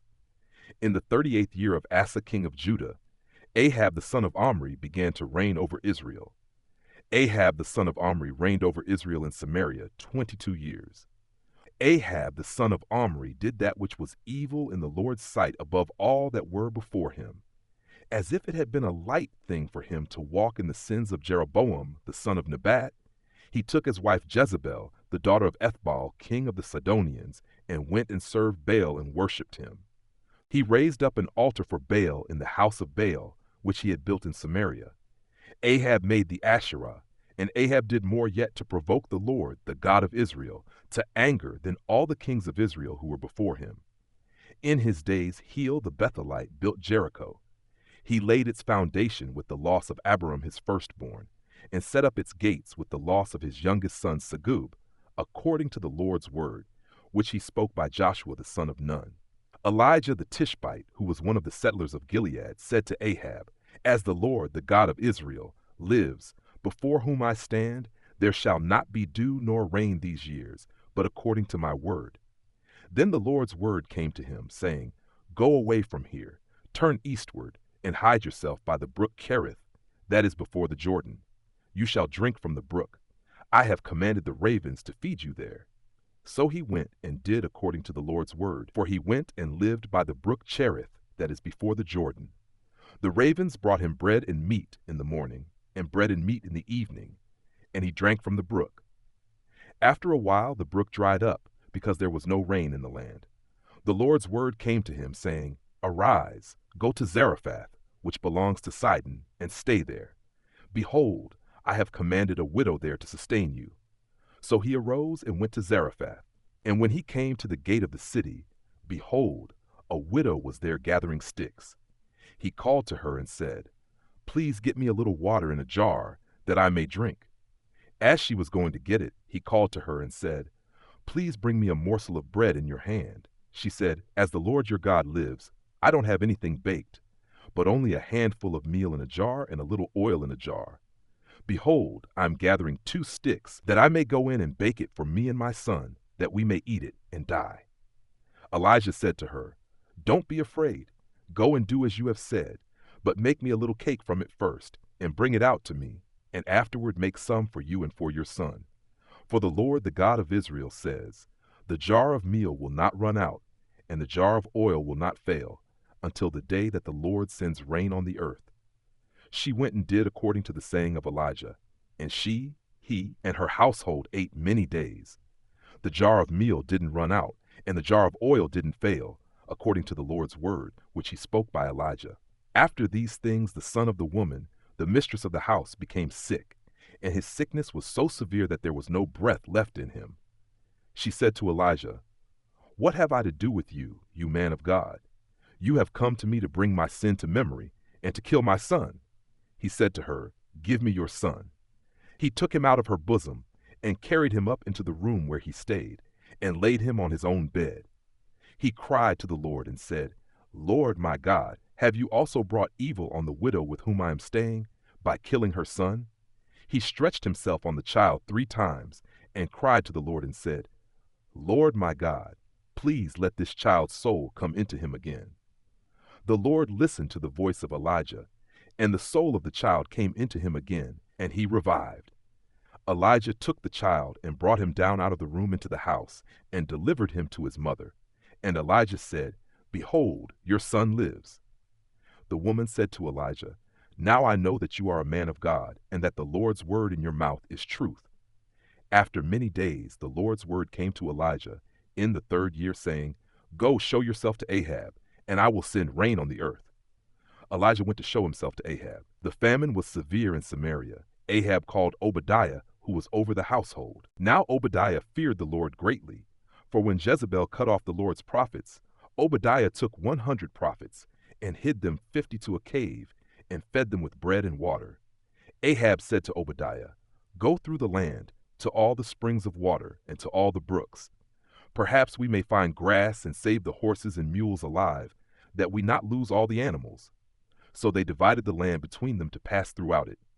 Ahab went one way by himself, and Obadiah went another way by himself. As Obadiah was on the way, behold, Elijah met him. He recognized him and fell on his face and said, "Is it you, my lord Elijah?" He answered him, "It is I. Go, tell your lord, behold, Elijah is here." He said, "How have I sinned that you would deliver your servant into the hand of Ahab to kill me? As the Lord your God lives, there is no nation or kingdom where my Lord has not sent to seek you." When they said, "He is not here," he took an oath of the kingdom and nation that they didn't find you. Now you say, "Go, tell your Lord, behold, Elijah is here." It will happen as soon as I leave you that the Lord's Spirit will carry you, I don't know where. And so when I come and tell Ahab and he can't find you, he will kill me. But I, your servant, have feared the Lord from my youth. Wasn't it told my Lord what I did when Jezebel killed the Lord's prophets, how I hid 100 men of the Lord's prophets with 50 to a cave and fed them with bread and water? Now you say, "Go tell your Lord, behold, Elijah is here. He will kill me." Elijah said, "As the Lord of armies lives, before whom I stand, I will surely show myself to him today." So Obadiah went to meet Ahab and told him, and Ahab went to meet Elijah. When Ahab saw Elijah, Ahab said to him, "Is that you, you troubler of Israel?" He answered, "I have not troubled Israel, but you and your father's house, in that you have forsaken the Lord's commandments, and you have followed the Baals. Now therefore send and gather to me all Israel to Mount Carmel, and 450 of the prophets of Baal, and 400 of the prophets of the Asherah, who eat at Jezebel's table." So Ahab sent to all the children of Israel, and gathered the prophets together to Mount Carmel. Elijah came near to all the people and said, "How long will you waver between the two sides? If the Lord is God, follow him, but if Baal, then follow him." The people didn't say a word. Then Elijah said to the people, "I, even I only, am left as a prophet of the Lord, but Baal's prophets are 450 men. Let them therefore give us 2 bulls, and let them choose 1 bull for themselves, and cut it in pieces, and lay it on the wood, and put no fire under, and I will dress the other bull, and lay it on the wood, and put no fire under it. You call on the name of your God, and I will call on the Lord's name. The God who answers by fire, let him be God." All the people answered, "What you say is good." Elijah said to the prophets of Baal, "Choose 1 bull for yourselves, and dress it first, for you are many, and call on the name of your God, but put no fire under it." They took the bull which was given them, and they dressed it, and called on the name of Baal from morning even until noon, saying, "Baal, hear us." But there was no voice, and nobody answered. They leaped about the altar which was made. At noon Elijah mocked them and said, "Cry aloud, for he is a god. Either he is deep in thought, or he has gone somewhere, or he is on a journey, or perhaps he sleeps and must be awakened." They cried aloud and cut themselves in their way with knives and lances until the blood gushed out on them. When midday was past, they prophesied until the time of the evening offering, but there was no voice, no answer, and nobody paid attention. Elijah said to all the people, "Come near to me," and all the people came near to him. He repaired the Lord's altar that had been thrown down. Elijah took 12 stones, according to the number of the tribes of the sons of Jacob, to whom the Lord's word came, saying, "Israel shall be your name." With the stones he built an altar in the Lord's name. He made a trench around the altar, large enough to contain 2 seahs of seed. He put the wood in order, and cut the bull in pieces, and laid it on the wood. He said, "Fill 4 jars with water, and pour it on the burnt offering and on the wood." He said, "Do it a second time." And they did it the second time. He said, "Do it a third time," and they did it the third time. The water ran around the altar, and he also filled the trench with water. At the time of the evening offering, Elijah the prophet came near and said, "Lord, the God of Abraham, of Isaac, and of Israel, let it be known today that you are God in Israel, and that I am your servant, and that I have done all these things at your word. Hear me, Lord, hear me, that this people may know that you, Lord, are God, and that you have turned their heart back again." Then the Lord's fire fell and consumed the burnt offering, the wood, the stones, and the dust, and it licked up the water that was in the trench. When all the people saw it, they fell on their faces. They said, "The Lord, he is God! The Lord, he is God!"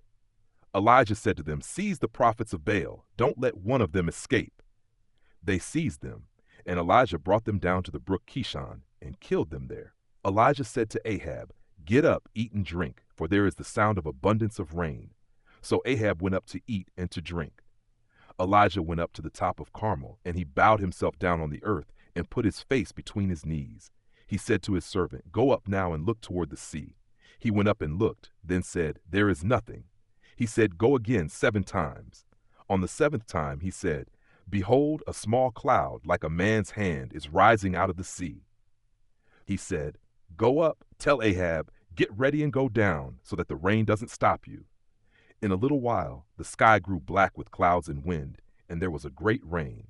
Ahab rode and went to Jezreel. The Lord's hand was on Elijah, and he tucked his cloak into his belt and ran before Ahab to the entrance of Jezreel. Ahab told Jezebel all that Elijah had done and how he had killed all the prophets with the sword. Then Jezebel sent a messenger to Elijah, saying, "So let the gods do to me, and more also, if I don't make your life as the life of one of them by tomorrow about this time." When he saw that, he arose and ran for his life, and came to Beersheba, which belongs to Judah, and left his servant there. But he himself went a day's journey into the wilderness, and came and sat down under a juniper tree. Then he requested for himself that he might die, and said, "It is enough. Now, O Lord, take away my life, for I am not better than my fathers." He lay down and slept under a juniper tree, and behold, an angel touched him, and said to him, "Arise and eat." He looked, and behold, there was at his head a cake baked on the coals and a jar of water. He ate and drank, and lay down again. The Lord's angel came again the 2nd time and touched him, and said, "Arise and eat, because the journey is too great for you." He arose and ate and drank, and went in the strength of that food 40 days and 40 nights to Horeb, God's mountain. He came to a cave there, and camped there. And behold, the Lord's word came to him, and he said to him, "What are you doing here, Elijah?" He said, "I have been very jealous for the Lord, the God of armies, for the children of Israel have forsaken your covenant, thrown down your altars, and killed your prophets with the sword. I, even I only, am left, and they seek my life to take it away." He said, "Go out and stand on the mountain before the Lord." Behold, the Lord passed by, and a great and strong wind tore the mountains and broke in pieces the rocks before the Lord, but the Lord was not in the wind. After the wind there was an earthquake, but the Lord was not in the earthquake. After the earthquake a fire passed, but the Lord was not in the fire. After the fire there was a still small voice. When Elijah heard it, he wrapped his face in his mantle, went out, and stood in the entrance of the cave. Behold, a voice came to him and said, "What are you doing here, Elijah?" He said, "I have been very jealous for the Lord, the God of armies. For the children of Israel have forsaken your covenant, thrown down your altars, and killed your prophets with the sword. I, even I only, am left, and they seek my life to take it away." The Lord said to him, "Go, return on your way to the wilderness of Damascus. When you arrive, anoint Hazael to be king over Syria, anoint Jehu the son of Nimshi to be king over Israel, and anoint Elisha the son of Shaphat of Abel-Meholah to be prophet in your place. He who escapes from the sword of Hazael, Jehu will kill, and he who escapes from the sword of Jehu, Elisha will kill. Yet I reserved 7,000 in Israel, all the knees of which have not bowed to Baal, and every mouth which has not kissed him." So he departed from there and found Elisha the son of Shaphat, who was plowing with 12 yoke of oxen before him, and he with the 12th. Elijah went over to him and put his mantle on him. Elisha left the oxen and ran after Elijah and said, "Let me please kiss my father and my mother, and then I will follow you." He said to him, "Go back again, for what have I done to you?" He returned from following him, and took the yoke of oxen, killed them, and boiled their meat with the oxen's equipment, and gave to the people, and they ate. Then he arose and went after Elijah, and served him. Ben-Hadad the king of Syria gathered all his army together, and there were 32 kings with him, with horses and chariots. He went up and besieged Samaria, and fought against it. He sent messengers into the city to Ahab king of Israel, and said to him, "Ben-Hadad says, 'Your silver and your gold are mine. Your wives also and your children, even the best, are mine." The king of Israel answered, "It is according to your saying, my lord, O king. I am yours, and all that I have." The messengers came again and said, "Ben-Hadad says, I sent indeed to you, saying, you shall deliver me your silver, your gold, your wives, and your children. But I will send my servants to you tomorrow about this time, and they will search your house and the houses of your servants. Whatever is pleasant in your eyes, they will put it in their hand and take it away." Then the king of Israel called all the elders of the land and said, "Please notice how this man seeks mischief, for he sent to me for my wives and for my children and for my silver and for my gold, and I didn't deny him." All the elders and all the people said to him, "Don't listen and don't consent." Therefore he said to the messengers of Ben-Hadad, "Tell my lord the king, all that you sent for to your servant at the first I will do, but this thing I cannot do." The messengers departed and brought him back the message. Ben-Hadad sent to him and said, "The gods do so to me, and more also, if the dust of Samaria will be enough for handfuls for all the people who follow me." The king of Israel answered, "Tell him, don't let him who puts on his armor brag like he who takes it off." When Ben-Hadad heard this message as he was drinking, he and the kings in the pavilions, he said to his servants, "Prepare to attack." So they prepared to attack the city. Behold, a prophet came near to Ahab king of Israel and said, "The Lord says, have you seen all this great multitude? Behold, I will deliver it into your hand today. Then you will know that I am the Lord." Ahab said, "By whom?" He said, "The Lord says, by the young men of the princes of the provinces." Then he said, "Who shall begin the battle?" He answered, "You." Then he mustered the young men of the princes of the provinces, and they were 232. After them he mustered all the people, even all the children of Israel, being 7,000. They went out at noon. But Ben-Hadad was drinking himself drunk in the pavilions, he and the kings, the 32 kings who helped him. The young men of the princes of the provinces went out first, and Ben-Hadad sent out, and they told him, saying, "Men are coming out from Samaria." He said, "If they have come out for peace, take them alive, or if they have come out for war, take them alive." So these went out of the city, the young men of the princes of the provinces, and the army which followed them. They each killed his man. The Syrians fled, and Israel pursued them. Ben-Hadad, the king of Syria, escaped on a horse with horsemen. The king of Israel went out and struck the horses and chariots, and killed the Syrians with a great slaughter. The prophet came near to the king of Israel and said to him, "Go, strengthen yourself, and plan what you must do, for at the return of the year, the king of Syria will come up against you." The servants of the king of Syria said to him, "Their God is a God of the hills, therefore they were stronger than we. But let's fight against them in the plain, and surely we will be stronger than they. Do this thing. Take the kings away, every man out of his place, and put captains in their place. Muster an army like the army that you have lost, horse for horse and chariot for chariot. We will fight against them in the plain, and surely we will be stronger than they are." He listened to their voice and did so. At the return of the year, Ben-Hadad mustered the Syrians and went up to Aphek to fight against Israel. The children of Israel were mustered and given provisions, and went against them. The children of Israel encamped before them like 2 little flocks of young goats, but the Syrians filled the country. A man of God came near and spoke to the king of Israel and said, "The Lord says, because the Syrians have said, 'The Lord is a God of the hills, but he is not a God of the valleys,' therefore I will deliver all this great multitude into your hand, and you shall know that I am the Lord." They encamped opposite each other for 7 days. Then on the 7th day the battle was joined, and the children of Israel killed 100,000 footmen of the Syrians in 1 day. But the rest fled to Aphek into the city, and the wall fell on 27,000 men who were left. Ben-Hadad fled and came into the city, into an inner room. His servants said to him, "See now, we have heard that the kings of the house of Israel are merciful kings. Please let us put sackcloth on our bodies and ropes on our heads and go out to the king of Israel. Maybe he will save your life."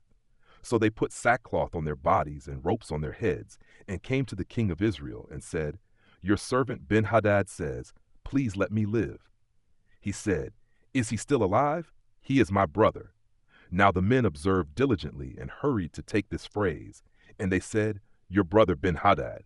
Then he said, "Go bring him." Then Ben-Hadad came out to him, and he caused him to come up into the chariot. Ben-Hadad said to him, "The cities which my father took from your father I will restore. You shall make streets for yourself in Damascus, as my father made in Samaria." "I," said Ahab, "will let you go with this covenant." So he made a covenant with him and let him go. A certain man of the sons of the prophets said to his fellow by the Lord's word, "Please strike me." The man refused to strike him. Then he said to him, "Because you have not obeyed the Lord's voice, behold, as soon as you have departed from me, a lion will kill you." As soon as he had departed from him, a lion found him and killed him. Then he found another man and said, "Please strike me."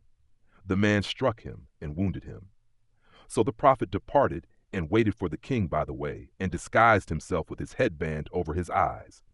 As the king passed by, he cried to the king, and he said, "Your servant went out into the middle of the battle, and behold, a man came over and brought a man to me and said, 'Guard this man.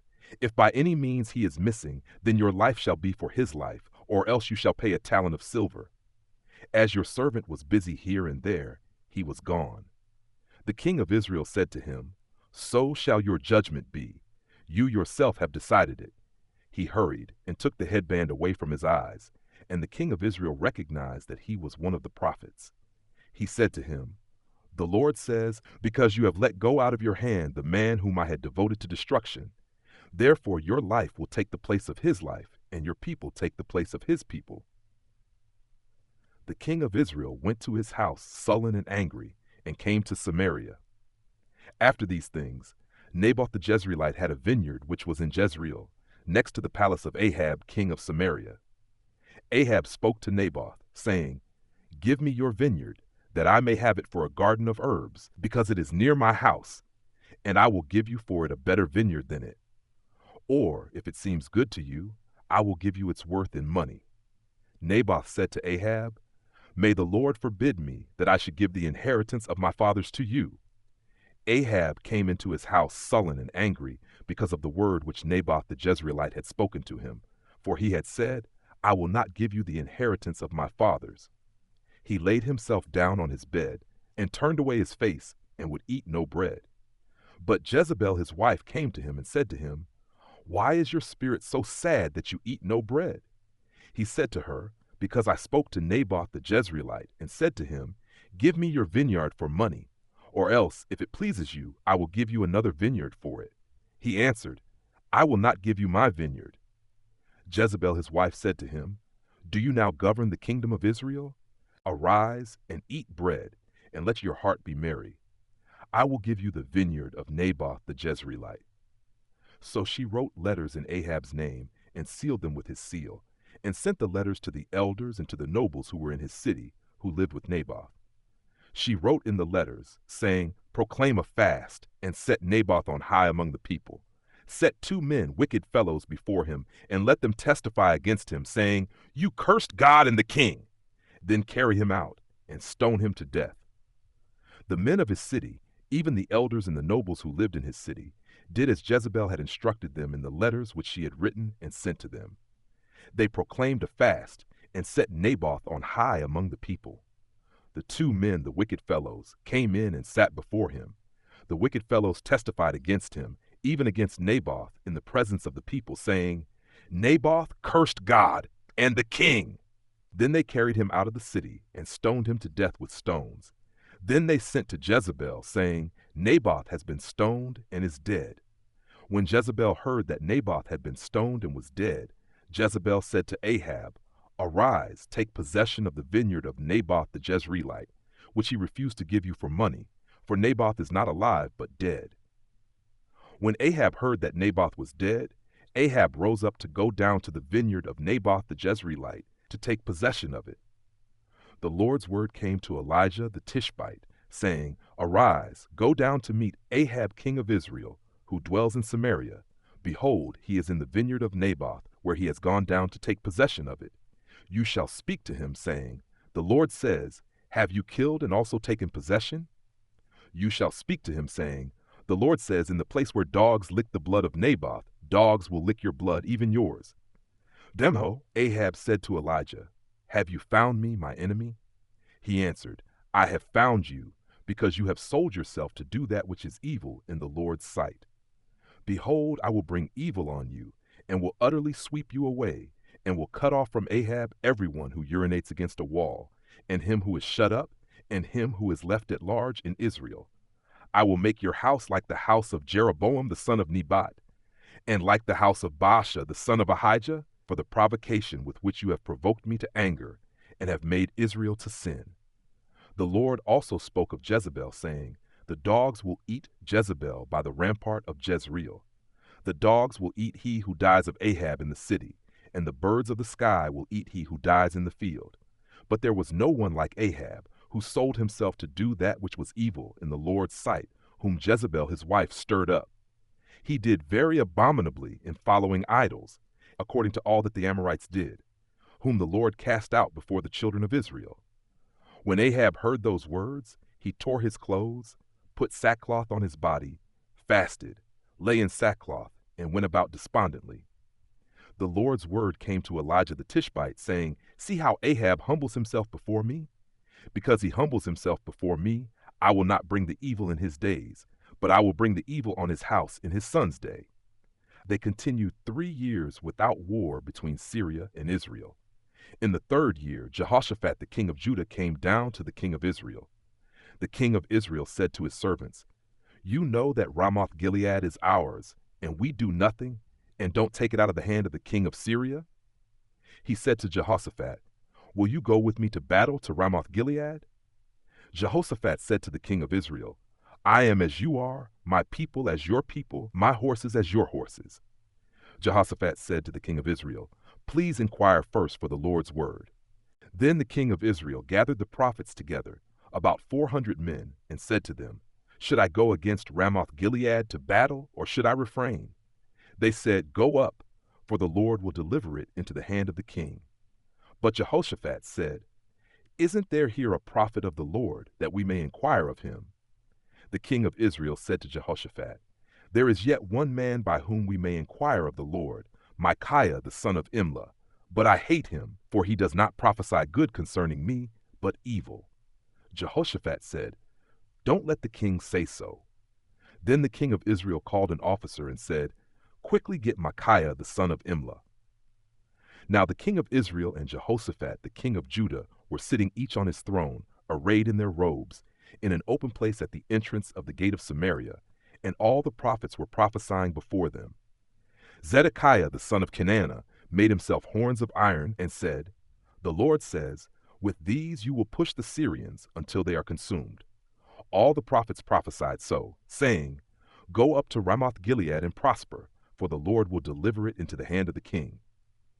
The messenger who went to call Micaiah spoke to him, saying, see now, the prophets declare good to the king with one mouth. Please let your word be like the word of one of them, and speak good. Micaiah said, as the Lord lives, what the Lord says to me, that I will speak. When he had come to the king said to him, Micaiah, shall we go to Ramoth-Gilead to battle, or shall we forbear? He answered him, go up and prosper, and the Lord will deliver it into the hand of the king. The king said to him, how many times do I have to adjure you that you speak to me nothing but the truth in the Lord's name? He said, I saw all Israel scattered on the mountains as sheep that have no shepherd. The Lord said, these have no master. Let them each return to his house in peace. The king of Israel said to Jehoshaphat, didn't I tell you that he would not prophesy good concerning me but evil? Micaiah said, therefore hear the Lord's word. I saw the Lord sitting on his throne, and all the army of heaven standing by him on his right hand and on his left. The Lord said, who will entice Ahab, that he may go up and fall at Ramoth-Gilead? One said one thing, and another said another. A spirit came out and stood before the Lord and said, I will entice him. The Lord said to him, how? He said, I will go out and will be a lying spirit in the mouth of all his prophets. He said, you will entice him and will also prevail. Go out and do so. Now therefore, behold, the Lord has put a lying spirit in the mouth of all these your prophets, and the Lord has spoken evil concerning you. Then Zedekiah the son of Chenaanah came near and struck Micaiah on the cheek and said, "Which way did the Lord's Spirit go from me to speak to you?" Micaiah said, "Behold, you will see on that day when you go into an inner room to hide yourself." The king of Israel said, "Take Micaiah and carry him back to Amon the governor of the city and to Joash the king's son. Say, the king says, put this fellow in the prison and feed him with bread of affliction and with water of affliction until I come in peace." Micaiah said, "If you return at all in peace, the Lord has not spoken by me." He said, "Listen, all you people." So the king of Israel and Jehoshaphat the king of Judah went up to Ramoth Gilead. The king of Israel said to Jehoshaphat, "I will disguise myself and go into the battle, but you put on your robes." The king of Israel disguised himself and went into the battle. Now the king of Syria had commanded the 32 captains of his chariots, saying, "Don't fight with small nor great, except only with the king of Israel." When the captains of the chariots saw Jehoshaphat, they said, "Surely that is the king of Israel," and they came over to fight against him. Jehoshaphat cried out. When the captains of the chariots saw that it was not the king of Israel, they turned back from pursuing him. A certain man drew his bow at random and struck the king of Israel between the joints of the armor. Therefore he said to the driver of his chariot, "Turn around and carry me out of the battle, for I am severely wounded." The battle increased that day. The king was propped up in his chariot facing the Syrians and died at evening. The blood ran out of the wound into the bottom of the chariot. A cry went throughout the army about the going down of the sun, saying, "Every man to his city and every man to his country." So the king died and was brought to Samaria, and they buried the king in Samaria. They washed the chariot by the pool of Samaria, and the dogs licked up his blood where the prostitutes washed themselves, according to the Lord's word which he spoke. Now the rest of the acts of Ahab, and all that he did, and the ivory house which he built, and all the cities that he built, aren't they written in the book of the Chronicles of the kings of Israel?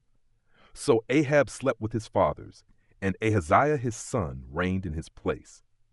Jehoshaphat the son of Asa began to reign over Judah in the 4th year of Ahab king of Israel.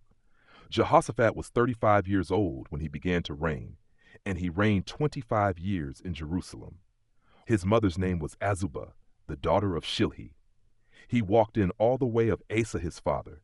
He didn't turn away from it, doing that which was right in the Lord's eyes. However, the high places were not taken away.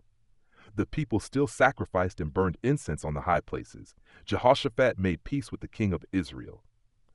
Now the rest of the acts of Jehoshaphat, and his might that he showed, and how he fought, aren't they written in the book of the Chronicles of the kings of Judah? The remnant of the Sodomites that remained in the days of his father Asa, he put away out of the land. There was no king in Edom. A deputy ruled. Jehoshaphat made ships of Tarshish to go to Ophir for gold, but they didn't go, for the ships wrecked at Ezion-Geber. Then Ahaziah the son of Ahab said to Jehoshaphat, "Let my servants go with your servants in the ships." But Jehoshaphat would not. Jehoshaphat slept with his fathers, and was buried with his fathers in his father David's city. Jehoram his son reigned in his place. Ahaziah the son of Ahab began to reign over Israel in Samaria in the 17th year of Jehoshaphat king of Judah, and he reigned 2 years over Israel. He did that which was evil in the Lord's sight, and walked in the way of his father, and in the way of his mother, and in the way of Jeroboam the son of Nebat, in which he made Israel to sin. He served Baal and worshipped him, and provoked the Lord, the God of Israel, to anger in all the ways that his father had done so.